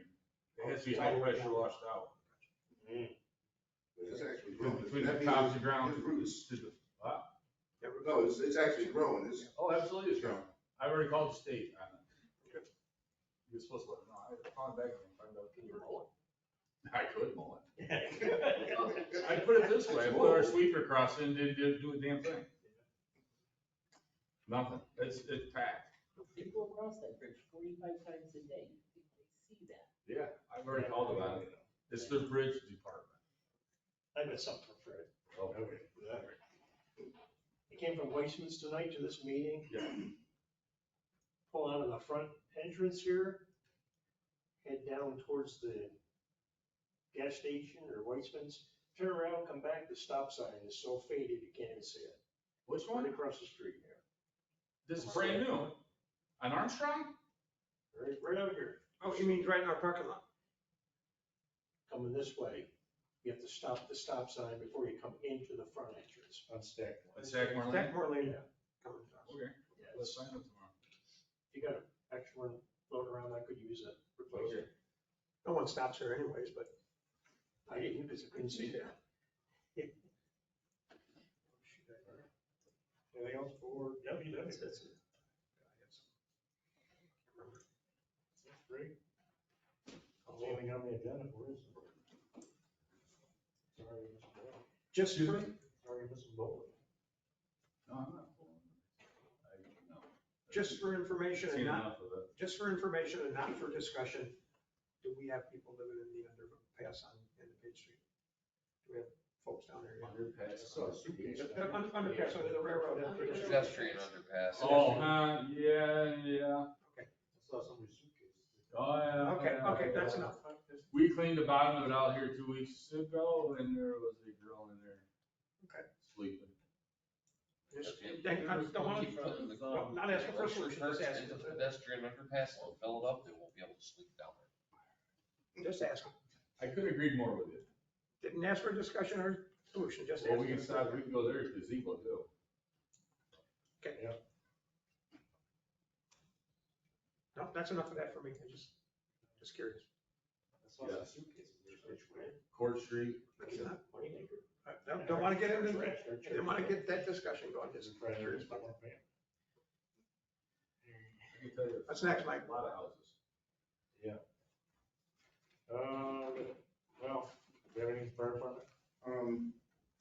If you've driven down North Ave, you notice that the garage doors are on, The new ones? the new ones with the windows. Yeah. Oh, the windows, did they find, did they come in? Yeah. Okay. So that's, They look good. they look good. They look fantastic. The 3-year debate about the 2% money has been solved, right? Am I right, Rusty? Did we come to an agreement? I thought we did. No. We didn't, after we left. I thought there was something that was said about getting the list from the lawyer, and we're gonna go by that. She's supposed to contact Nate about her jeopardy and et cetera, but I Within don't, 2 weeks, everything was supposed to be. yeah, I doubt that that's happened. Hopefully it's. We're working on it. Hopefully it's solved. Working on it. I'd like to see that solved. Yeah. Other than that, that's all I got for what I heard. Amazon, thank you, because they went to all 75 gas calls or whatever. Oh, yeah. Oh, here's a question. With that, was there really gas leaks? No. Yes. No. Okay. Yes. Well, Yes, there was. I was wondering because there was like odorizer, and so I was thinking that because now you can smell it, those leaks always happen. Yes, That's that's correct. correct. They turned it up. Right. So you could smell smaller leaks. But there Itty always, bitty you smell a leak, there's always a leak there. So there was always a leak there. Now that they know what a leak is, because I can actually smell it, it's an odorizer. Now You're they not fix back it. your stove, it was always leaking, and you were just breathing it in. Right. They're not fixing all those Sound like little that baby leaks, but they exist. I think there's quite a few houses that they red tag. Yeah, houses, but I'm just saying, found, they have to be repaired. I'm saying there's leaks in the main and the street, they're not fixing all that. Pick any house in town. and it's You're gonna talking be- a house, I'm talking about the lines in the street, they're not fixing all that. Oh, no. They're just smelling leak. Well, the ones in the houses have to be fixed. Yeah. Once you're right, that's their problem. Or complain about. Well, kudos to whoever changed the odorizer. It's supposed to be an accident. That was an accident? Supposedly. That's what they- Supposedly an accident. But Probably It- safe it- and it's common. damage. It'll help people find leaks, but probably never would have. Right. Okay, that's all I have. Police. Okay, a couple things. The police chief would like permission to have fireworks on October 6th, which is supposed to be the night of the evening night out bonfire, et cetera. So he needs a board approval to give to the fireworks company that there is permission to have the fireworks. And I don't know if someone has to sign that. It'll be Fred has to sign it. Fred will have to sign that? Okay. Because they'll have to prove they have the licenses and insurance. Yeah, and so I want us to, I'm gonna make a motion that we, Is it the same place that he's? I don't remember which place it is, to be honest with you. But Yeah, just have him get us insurance and all that. I'll make a motion that we authorize Fred to sign the permission for the fireworks company because they need, I'm speaking in the middle of my motion because they need that information, contingent on all the usual firework things, information. That's a motion. Oh, I'll second it. So what you're saying is that he'll fill out the fireworks application and with all that information, and we're just approving it that he'll sign it for this. Okay. As long as they have the insurance and all that stuff. Okay. But we have to have for the fireworks company, we have to have a thing that says we approve. Right, that they can have fireworks, it's all good. I second. And what's the timing of the show? October 6th, Yeah, I don't know what. in the dark. Okay. I don't know the time, like when plans to start, Yeah. Okay. usually around 5. Okay. And it gets dark earlier, so the fireworks are probably, probably 9-ish. And what was that thing called? Appreciation night? Yeah, village appreciation, or bonfire. Supposed to have a bigger than ever bonfire. Oh, no. Oh, he's been prepared. We put him in the hospital last time I know. with a heart attack from holding those Yeah, things he's around. Where's that? Building the bonfire the day before, lifting logs. Oh, that was Chief Kennedy's maestro. All right, let's vote on the fireworks, since Charles is back. We'll vote on the chief can have fireworks at the bonfire. Oh, yeah. Yes. Laura? Yes. Dave? Yes. Fran? Yeah. Charles? Yes. Dan, yes. I'm all about fireworks. I was born on the 4th of July. That is very true. Okay, a couple other things. Every once in a while, there is, from the police department, is our unclaimed funds. And there may be a page here from Officer Olson about unclaimed funds, and they need to go somewhere. So at the moment, there's, the latest one is $380 of unclaimed funds. The chief would like the unclaimed funds, at least this time, if not, if we didn't set up something all the time for this, to go to these events. So we could either just do this one to the events, the 2 events, National Night Out or this Appreciation Night, or we could establish some line item in the police budget, or I don't know if that's the way to go about it. What we do. We already have a line item in their budget called celebration expenditure account. Celebration expenditure account. We made it because Kennedy loves to do these things. Yeah, is there money in it? Do you know if there's money in it right now? I don't know. All right, so then I'm going to make a motion that we transfer the $380 of unclaimed funds to the celebration line item, and the numbers will be right. What's on the agenda? That was on the agenda? Yep. By the way, always get an early agenda? Yeah, that's. Well, I got a gold one on the table. doesn't matter, I'm doing it under the police. Unclaimed money, yeah, there, yeah, it's there. Pretty much said what's on the agenda. But, sorry about that. So I made that motion anyway. Anybody second that? Yeah, I'll second that. Any discussion about that? I don't think we should ever have a blanket statement that things automatically get transferred because we may end up having other needs. We can make all those statements in the world, but we didn't vote to do that. No, I know, but that was my comment. Oh, yeah, well, and you know, I'm all about things, I'm all about things might need to be gone someplace else, like the DRI money. What do you know? But anyway, So this is just this specific. this particular, yeah, because each time we have to do this anyways. When we move a line item, we have to vote to do that no matter what. So this isn't a universal. We'll vote on destruction. What's that? With evidence destruction. Yeah, so how they get this money is kind of interesting. They get the money, but then something happens and they don't have to give it back. Don't have to give it back. So do they confiscate? Or the people that got the money from don't come back. They have to hold it for so long. They hold the money, somebody didn't come and say, they arrested somebody, they took some money, the person never got it back, a certain time goes by, that money is forfeited to the municipality. Like drug money, they don't have Could to be come that. back for drug money. But then they can't give it back if it's a proceed from a drug bust or something. Right. Anyway, this is Okay, not much money. that's all. So let's go. Rusty? Yes. Laura? Yes. Yes. Fran? Yes. Chuck? Yes. And yes. Cross that line. We do our other police item? is that what Sure, let's do them. What do we got, the method of agreement for the Yeah. PBA? Did we vote on the parade? No, we haven't done that yet. I'll have to do it.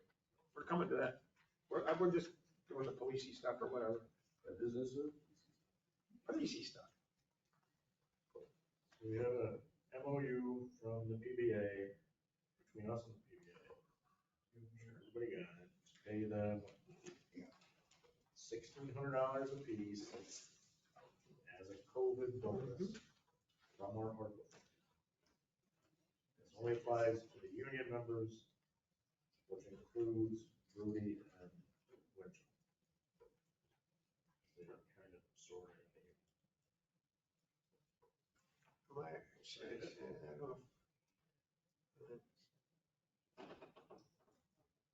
would do I don't know what to say about negotiations in public and blah, blah, blah. Right, so the resolution's on the agenda, so I don't usually do it, but I'll make the resolution since I was part of negotiations to pass as on the agenda.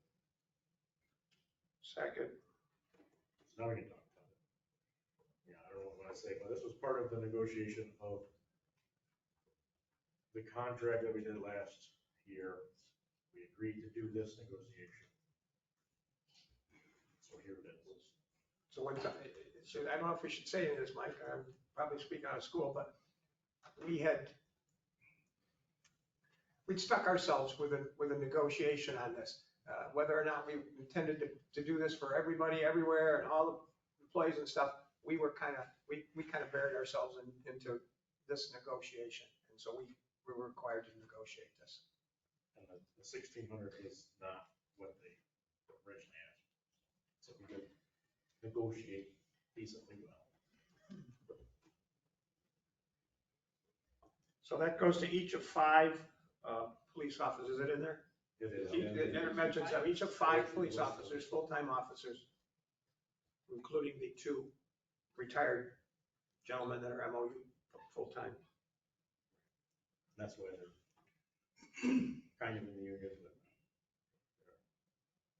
So they get 1,600 each. Yep. And we pay that 1,600 each out of our ARPA funds, which we have money to do. Well, that was one of the things that the state said money could be used for, or the federal government said. And of course, originally, there were very few things you could use it for. And then they opened that up so that we could use that for lots more things. When we first got it, we thought we can use this for hardly nothing, so we probably will do some of these things. Oddly enough, a lot of that money went to the police department in other ways. So it's not like we didn't take care of them. Right. We have a motion and a second to pass it, so. No questions, we can go get over. Rusty? Yes. Laura? Yes. Dave? Yes. Fran? Yes. Charles? Yes. Yes. Have a real thing here. Fireworks unclaimed parade permit.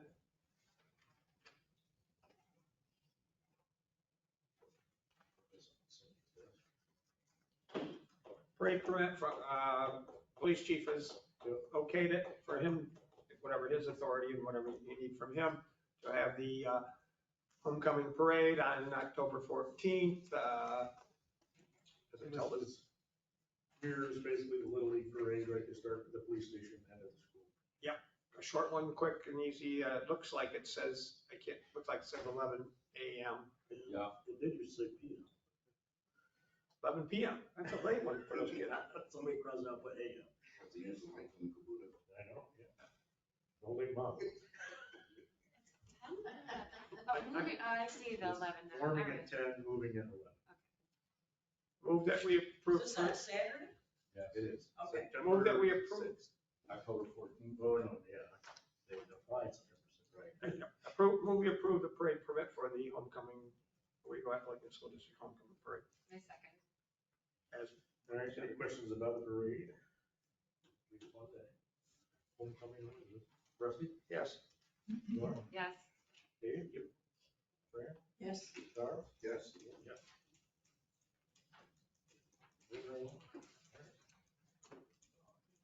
So you might have noticed that we don't have treasurer's report on here. Yeah. Because of how our financial system is screwed up, and somebody's trying to figure out.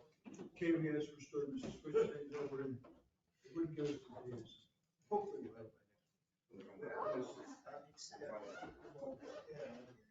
Cindy's working with them to figure out what buttons we didn't push right.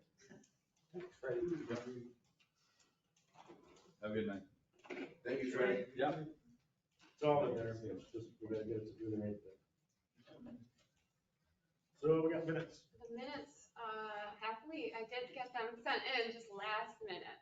So I can tell you what those small changes are, and then we can approve them tonight, okay? Can you send them to? Yeah, I Yeah. sent them in, like, right before the meeting. So I'm gonna read them to you, but you have it in an email. That's Well, I'm glad you didn't wait till last minute. Well, yeah, it was very last minute, but I got them. Good job. You got it? All right, good. All right, let me go to my sent. Here. All right, so July 17th, page 2, we were talking about 81 North Ave, and we were just going to add a little bit more information about the project. So the one line to add would be, the project will have retail on the first floor, a 2-bedroom apartment on the second, and 2-bedroom apartment on the third floor. This property will be placed back on the tax rolls after completion. And then on page 2 at the bottom, in the Providence Housing, just to correct the unit numbers. And then on the trustee reports for my section, it was to add that the planning and zoning training was for New York State cannabis local regulation training. So with those changes for the July 17th minutes, I motion to approve them. Second. Okay, any other discussion on that? Rusty? Yes. Laura? Yes. Dave? Yes. Fran? Yes. Charles? Yes. Okay, so August 7th, the trustee reports, just under my trustee report, it just says, in that section, fill in for Laura. So to fill in, I spoke about the unified solar permit to bring the resolution for our next meeting, the hazard mitigation planning meeting that we had, the Army Corps of Engineer meeting that we had our first meeting, and they're starting in town, the Climate Smart Communities Task Force meeting, the cannabis training that I went to, and then I brought up that I'd like a letter of agreement, to make a letter of agreement to send to the town to ask them to forgo the tax monies collected from dispensaries and to just have the village collect all the taxes and not share. The OHPC meeting, and we discussed hiring Julie Nucci as an independent contractor. And we did the reimbursement for Julie Nucci for the conference. And so that is just to update my section. So with those added, I've motioned to approve the minutes for August 7th. Second. Rusty? Yes. Laura? Yes. Dave, yes. Fran? Yes. Excuse me, yes. And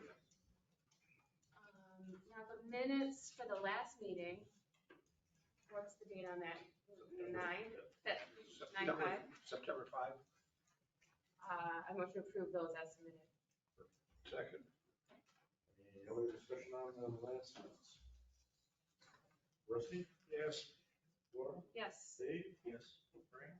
Yes. Chuck? Yes. And yes. Is that? Get them all. All five. All right, next up, trustee. Rusty. Righty then.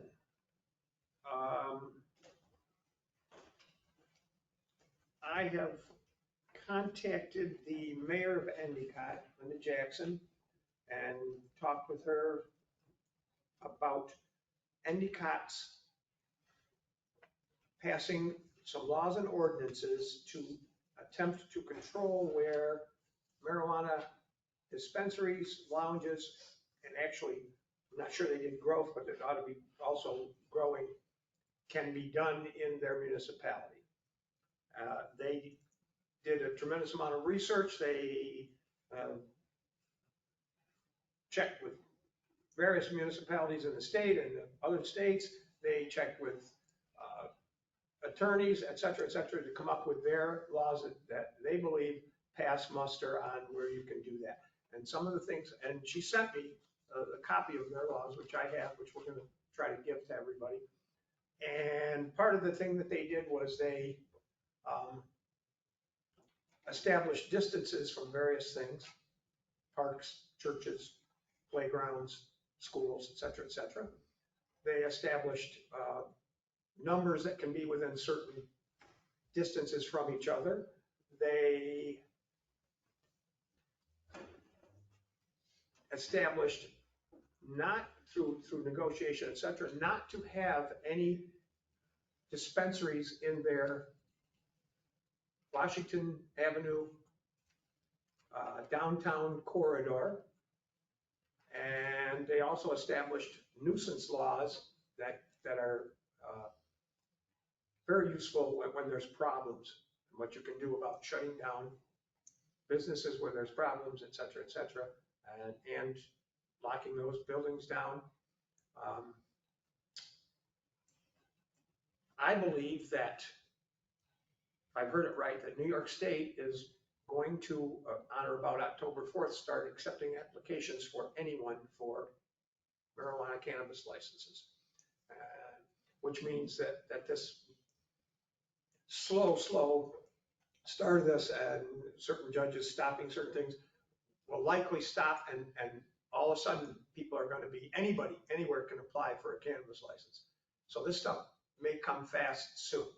If we want any control over where it's going to be in our community, we need to, sooner than later, decide where we want, how far away from things we want to have, where we don't want to have it. And if we don't do that, then we're not going to have any control over where anybody wants to go. So that's what I'm telling you about. That's what I believe, that we should strongly consider doing that. So Rusty's got a copy of those laws there. I will get them scanned in and sent to everybody.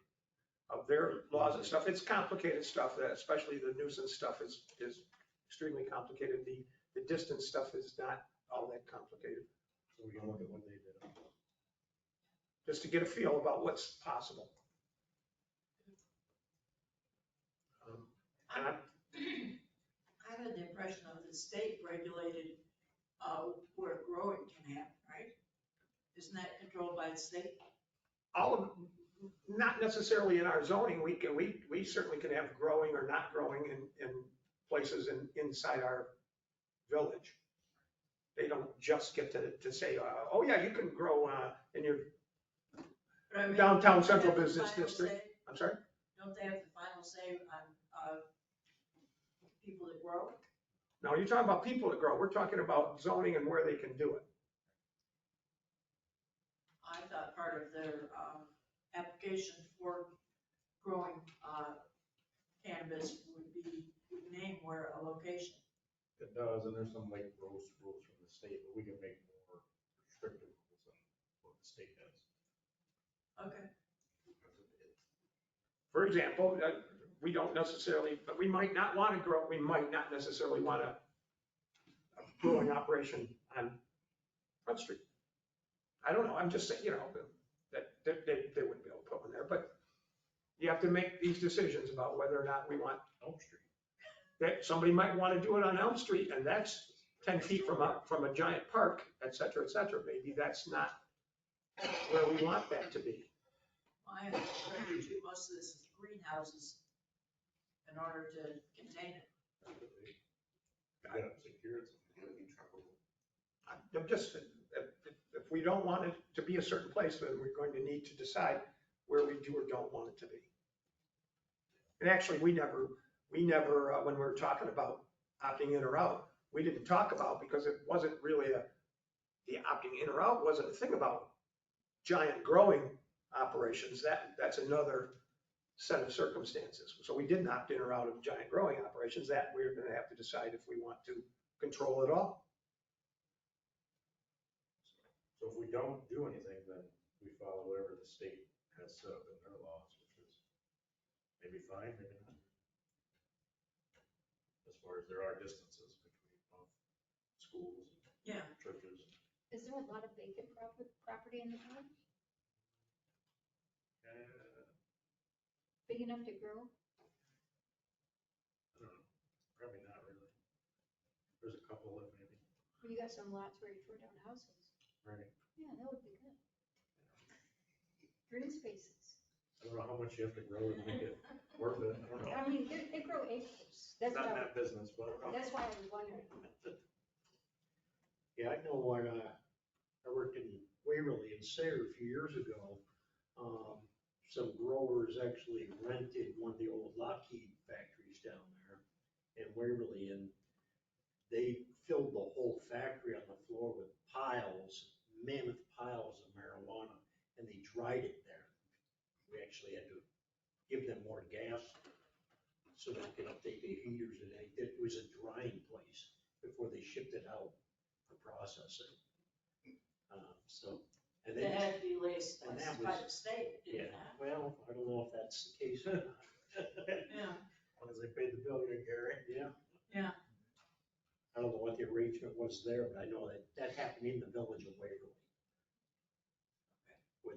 They just rented a big facility, and next thing you know, it's 40-foot piles of marijuana on the concrete floor being dried.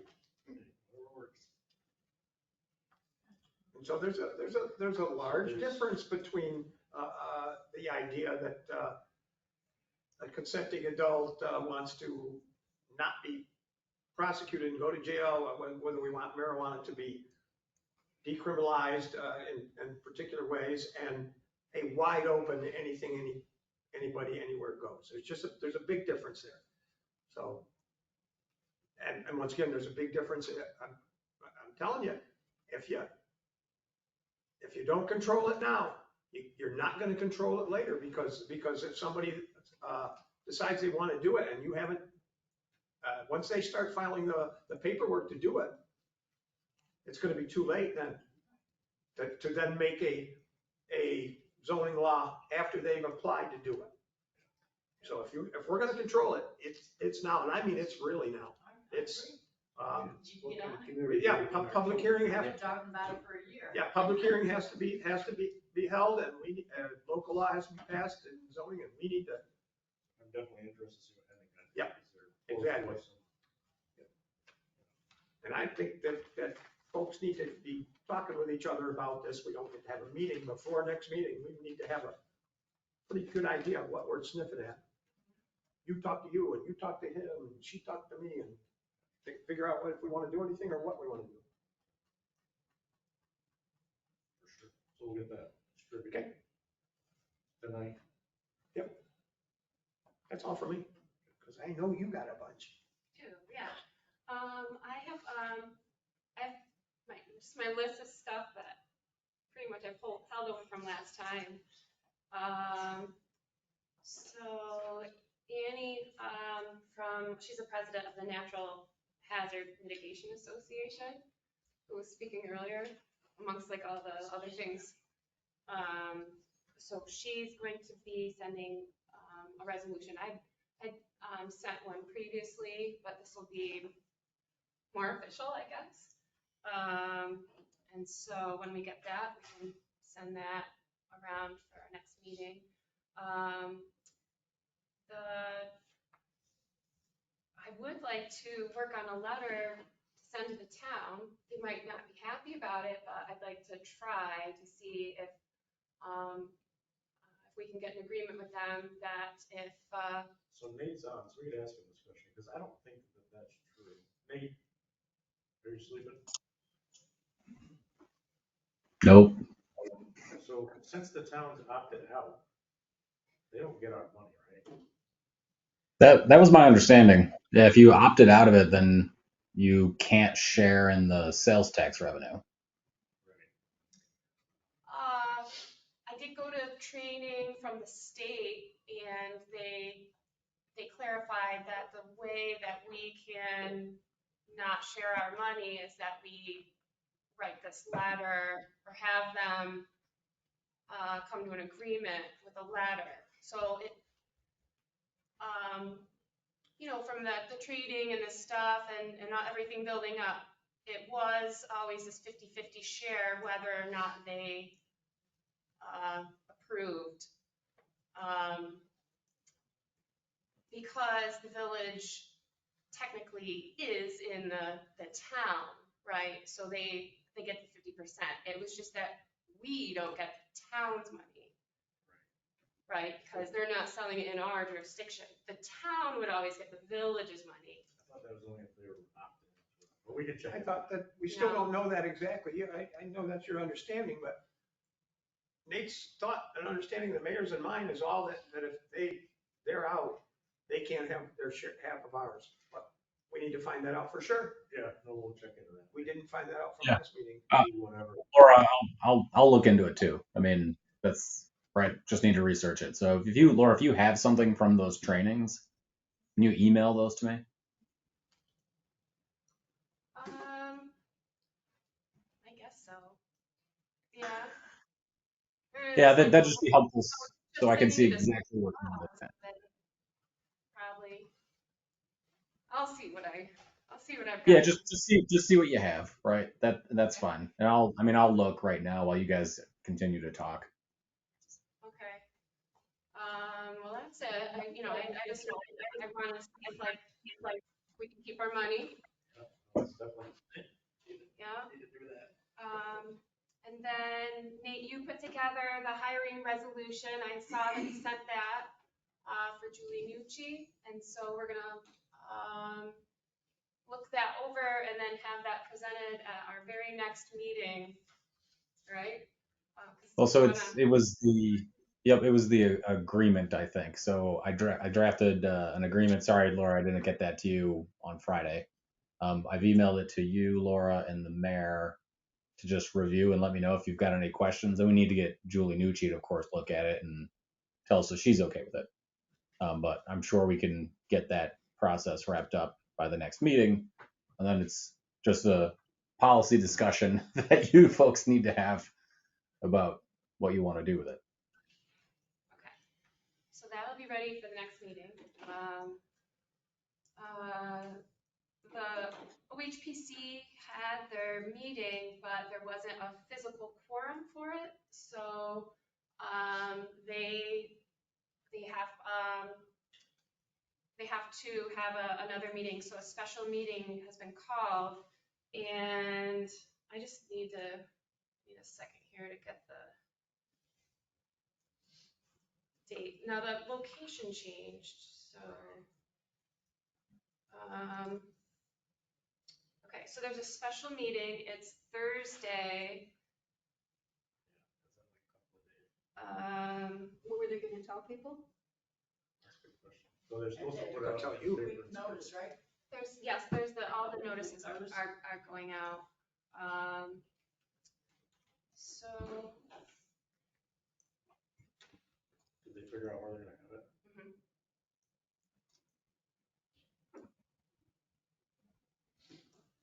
Okay, yeah, so here's the meeting notice thing. Thursday, September 21st. And it's at 7 p.m. And the meeting will be held at the First Presbyterian Church on Temple Street. I won't be able to be virtual. Because I can't run two meetings at the same time. This is our HPC meeting. This is the OHPC. Was this advertised last week? Probably. Well, I don't know about last week. Probably, I mean, you have to have a week's notice, right? No, technically you have to have the days. All right. Just like our meetings. Yeah, so it's been called and the notices have gone out. And so anyways, it's September 21st, 7 p.m. at the First Presbyterian Church on Temple Street. They will go over they'll go over what they've already gone over. The people who were at the meeting can vote again, but the new commissioner wasn't, and she can't vote on the prior ones that were already voted on. So anyways, that's coming up. And they'll have a quorum with that one? Yeah, Okay, just making sure. they will have a quorum.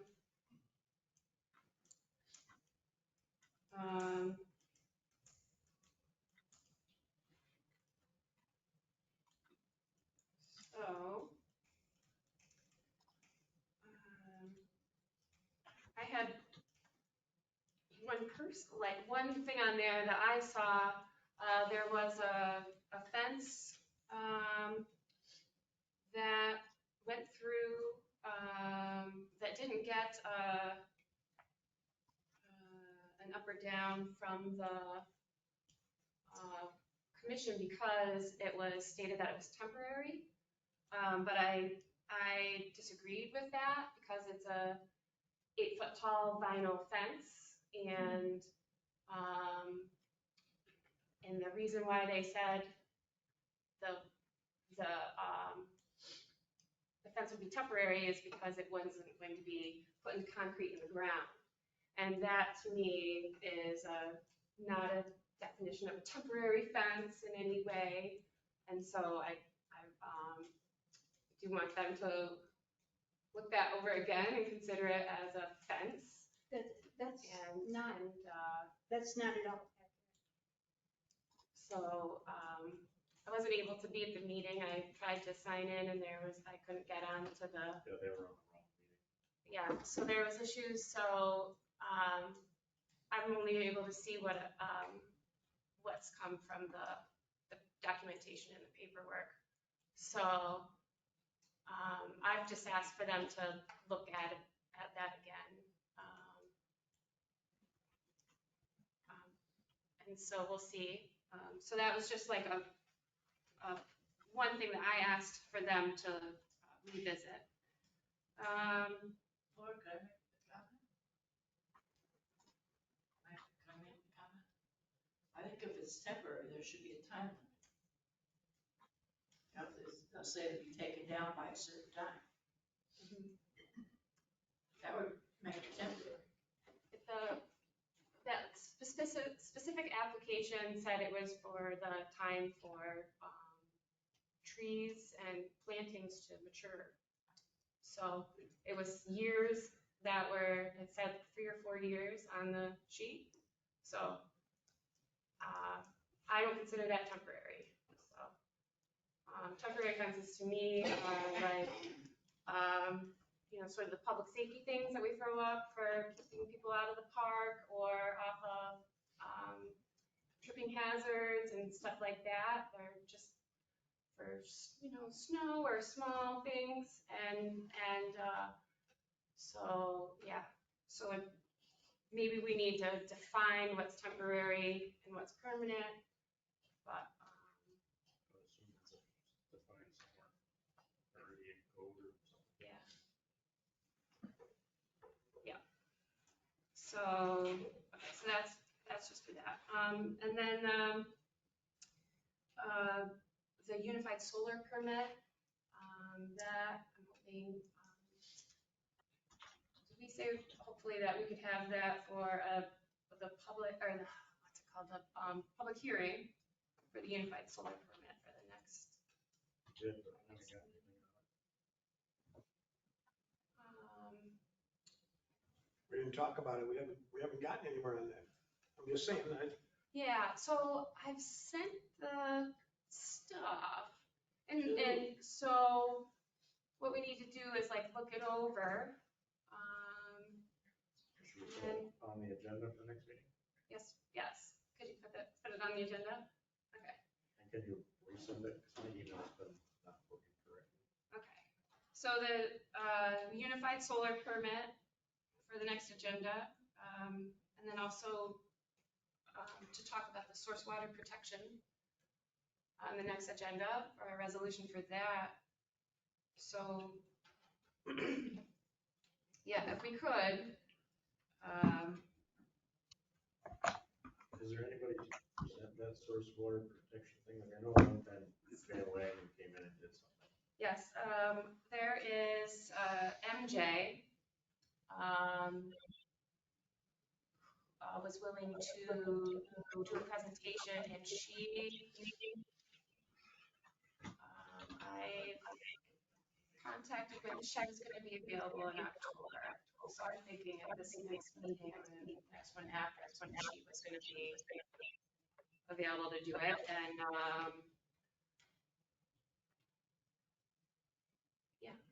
yeah, I've contacted her. Let me just give it a quick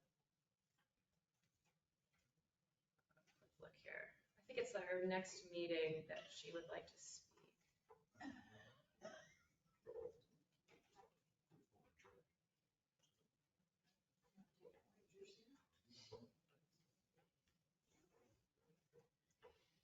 just thinking somebody knows more about it than us, even if it's, we should get Veolia to do it. So that they think about it, since they're our water supplier and actually have the wells. and Jeff has brought that up to us years ago, that, Yeah. he's concerned about the aquifer and this and that. And there's certainly different thought processes about that, if when you're ready to go back, I'll stop talking. Okay, so she'd be available in October, but she didn't say which date. Okay. So she would come in and do that. So she has Jeff's contact info and was trying to, he would, be, somebody from Viola, whether it was Jeff or somebody he sends, would be involved heavily. Now, Jeff has, can I talk for a second? Jeff has already given us his opinion, which is the opinion of any and all water companies. They don't like to see anybody touching the aquifer. They worry that something can happen to it. I get that. We don't have very much of any of that kind of stuff going on in the village. And it's interesting because our aquifer goes a long way. So the moment you step outside the village in any direction, anybody can put anything down into that they want. So this idea that somehow we're going to protect it here is, it doesn't mean we can or shouldn't do it, but it's not very much protection because we don't have a bunch of people drilling wells or putting stuff down into the thing here. And they can do it. Here we do, but They can do it everywhere, 10 feet outside of here. Yes, Glen So it's kind of, yeah, exactly. we can't control them. But anyway, still, it's something. So anyway, if we get somebody to present it. Yeah, so MJ, she's gonna be available in October. So, and that will be when we're having our meeting. So I'll let you know a little bit ahead of time about which meeting it would be at. Yeah. Because, yeah, this is a lot of stuff for us to look at each time, but, we gotta get at it. So, yeah, so all of that will be coming up at this next meeting and the next. Anything else? Right? so, um,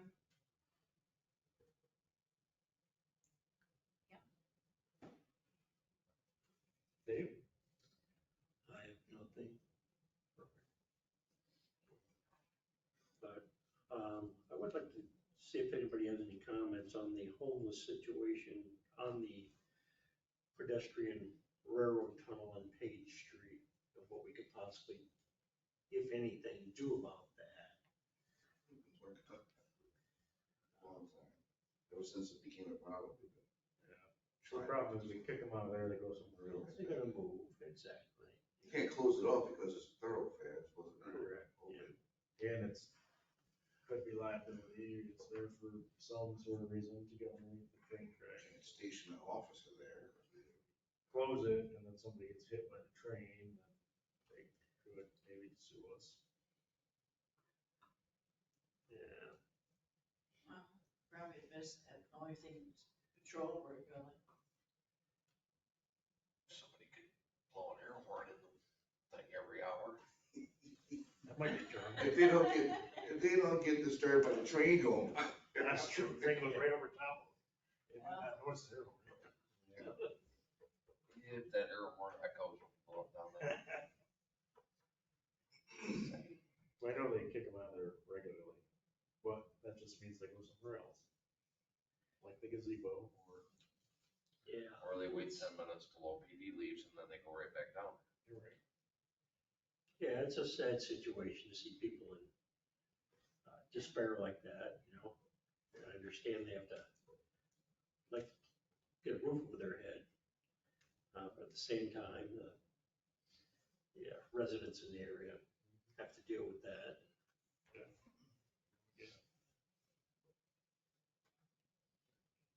Not a good situation no matter what.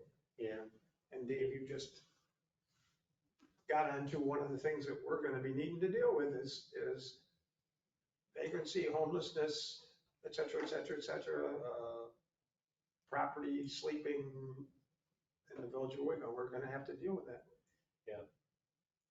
We're not doing it right now very much, but we're gonna have to. Yep. Onward. Okay, thank you for your thoughts. Fran? Well, I'm sure the mayor's gonna talk about it more, but there's a group of churches, right around the community that is working along with the police department called Project 365. They're raising money and trying to come up with ways to help with the homeless and displaced. So it's something that's being worked on. It's not just being ignored. There's a golf tournament for that benefit, October 7th, the day after the bonfire. Anyways, cool. Where's the golf tournament, Mike? Is that the golf club at Owego, which The old used to be Pheasant Hill? Pheasant Hill. What a wonderful place for the homeless to live. Not So there's a fundraiser? Yes. And where do the funds go? So they go to this project that's being worked with the police department and Nazarene Church. What's the project? Project 365 Like supporting homeless people. There's a story about it in the penny saver this. Yes, Okay, I'm not ready, because this sounds kind of vague, like. Yeah, but it'll tell you. Helping the homeless could be like a wide range of Yeah, things, it'll help. feeding them, clothing them, but housing them is the main issue that we can't do. Right. Of course, but if you feed them and you clothe them, I mean, you do that with a cat or a dog, what are they gonna do? They're coming to your porch again. Yeah, I got 9 cats, they never leave. There's places all of them go and sleep, but they won't get off the drugs to go do it. That's the biggest Yeah, problem. that too, that's the main thing. Although not all of them are doing drugs. 99% of the ones I We just know don't have have the facilities, we don't have the Tioga County is stuff. nonstop. We don't have the stuff to help them. And it's Fran. not- They're looking to the possibility of acquiring some property. Right. It's a county level problem. And when people want to build houses, and nobody wants them in the neighborhood. It's a catch-22. Yeah. It's so hard for the homeless. Don't have the facilities, they don't. I'm sorry. Go, Fran. No, that's There's a okay. whole Well, big article in the Penny no, Saver this week. yeah, and if you have any, clothing or other blankets or whatever that you can contribute, take to the police department. They're collecting it there. Yep. Yeah. Okay, yeah, as far as, the cemetery is concerned, the only thing I have to mention is, our last, work day at the cemetery is gonna be Saturday, October the 14th, from 9 to noon. And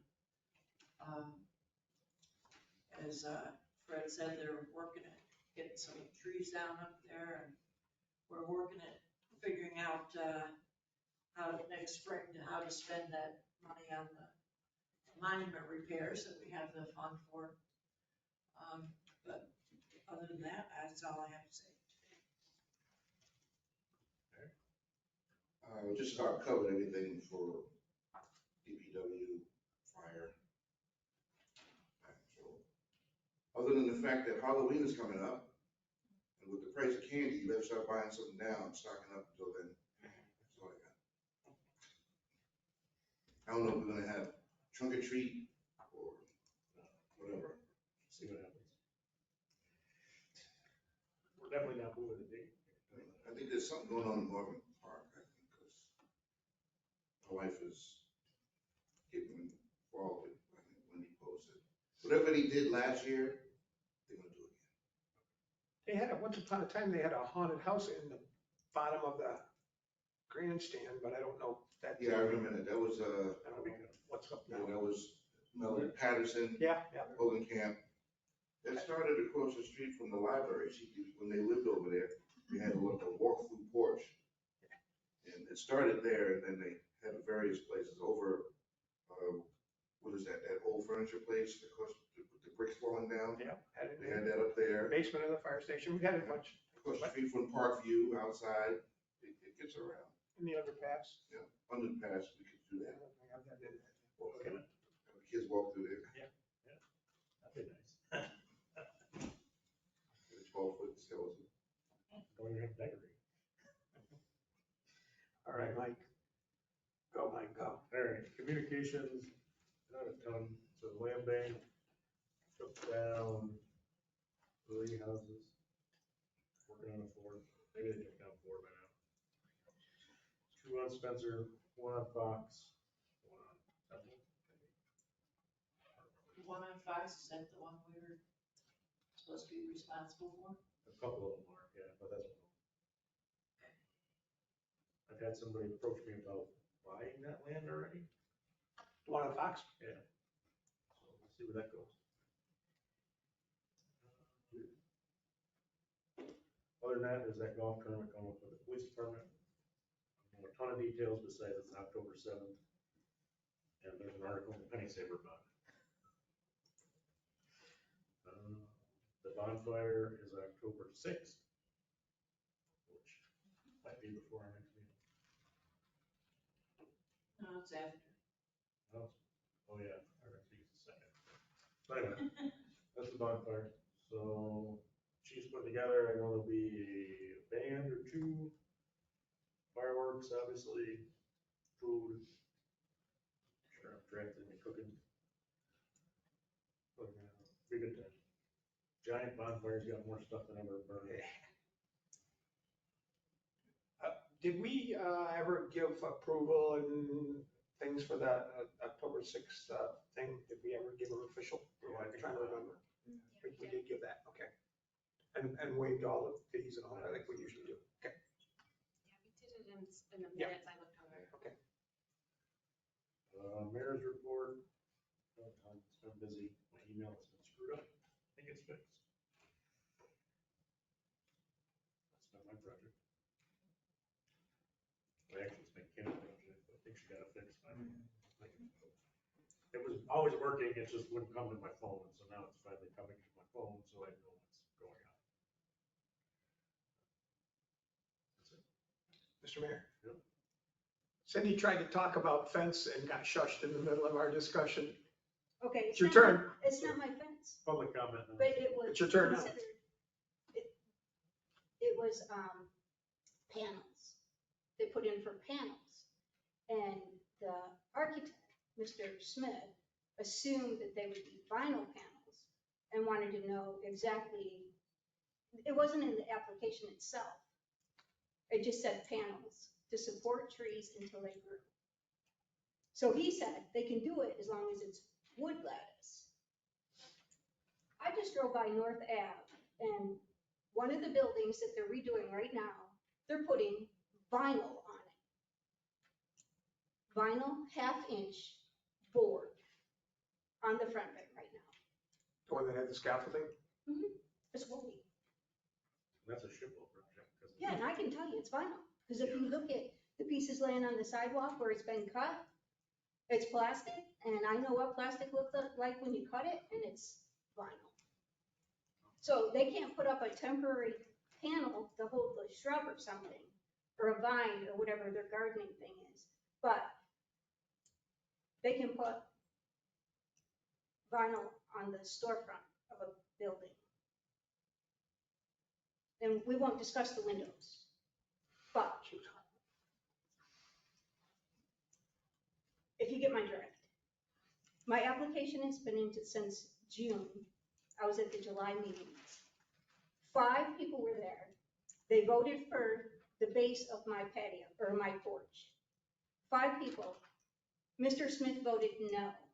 When the minutes come out, Phoebe changed her vote. I have the minutes. I was at the meeting. I know he is the only one that voted no. Then we had this, I was told not to come to August. I didn't go to August. What's going on? They wanted more stuff on the roof, so I give them more stuff on the roof. So then they voted at the September meeting, no, I can't do my project. I'm like, okay, I won't change the roof at all. I won't change it and get a little more pitch so I have runoff or anything, I'll just leave the roof. Oh, we don't like the concrete now. I'm like, you already voted on the concrete part. So I sat through a 2.5-hour meeting and they didn't even have enough people to do a vote and they voted. So I'm not happy. Now here it is, gonna be October. It takes 4 to 6 weeks for my form liners to come in for the concrete and I won't be able to do my project this year. But they give approval to somebody over on North Ave because they get money, taxpayers' money to do their project. I'm mad. I am mad. Do we have somebody? And he jerks me around, that Mr. Smith, because he told me when I put my windows in that they didn't fit my house. Well, I can tell you, looking at North Ave, none of those windows fit those holes. I didn't change my holes. My holes are square. My windows fit my holes. And Phoebe Morris voted yes for my project on July 7th and then turned around, and I have the paperwork that she turned in where she crossed off approved and put not approved, and I have it out in my Jeep if you want me to go get it. Yeah, if you want to give me a copy, I can. I'll give you the whole thing. I got it from code. Do you want to finish talking? No, that's first, all or- I have to say. Okay. I'm very mad. And you don't show up at the meetings, so you can't even really you weren't there in July. You might have been there in August, I don't know, but you weren't there in September. So you don't really know what goes on and if you read Phoebe Morse's and if she doesn't like you, you're not gonna be able to do anything you want in this village.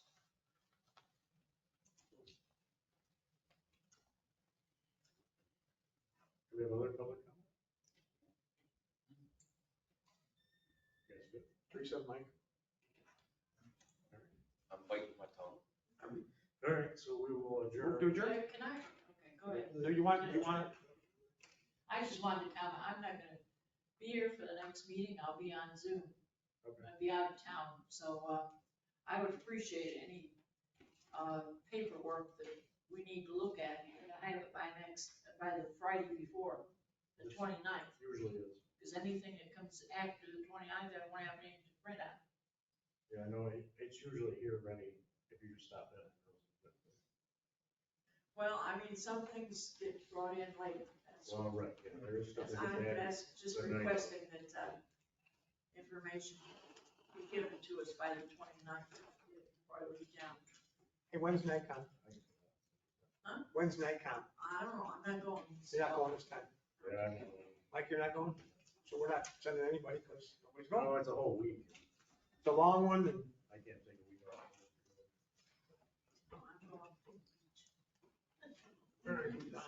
so South Carolina?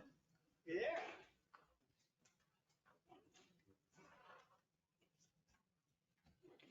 The lady, it's in this office over here, she's really nice.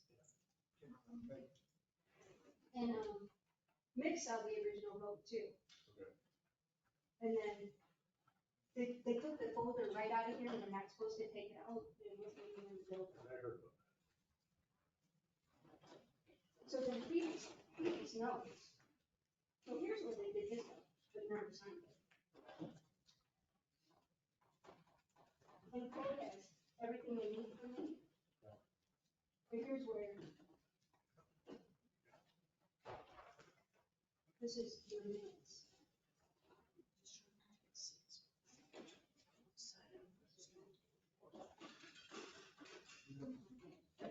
Take a minute. Yep.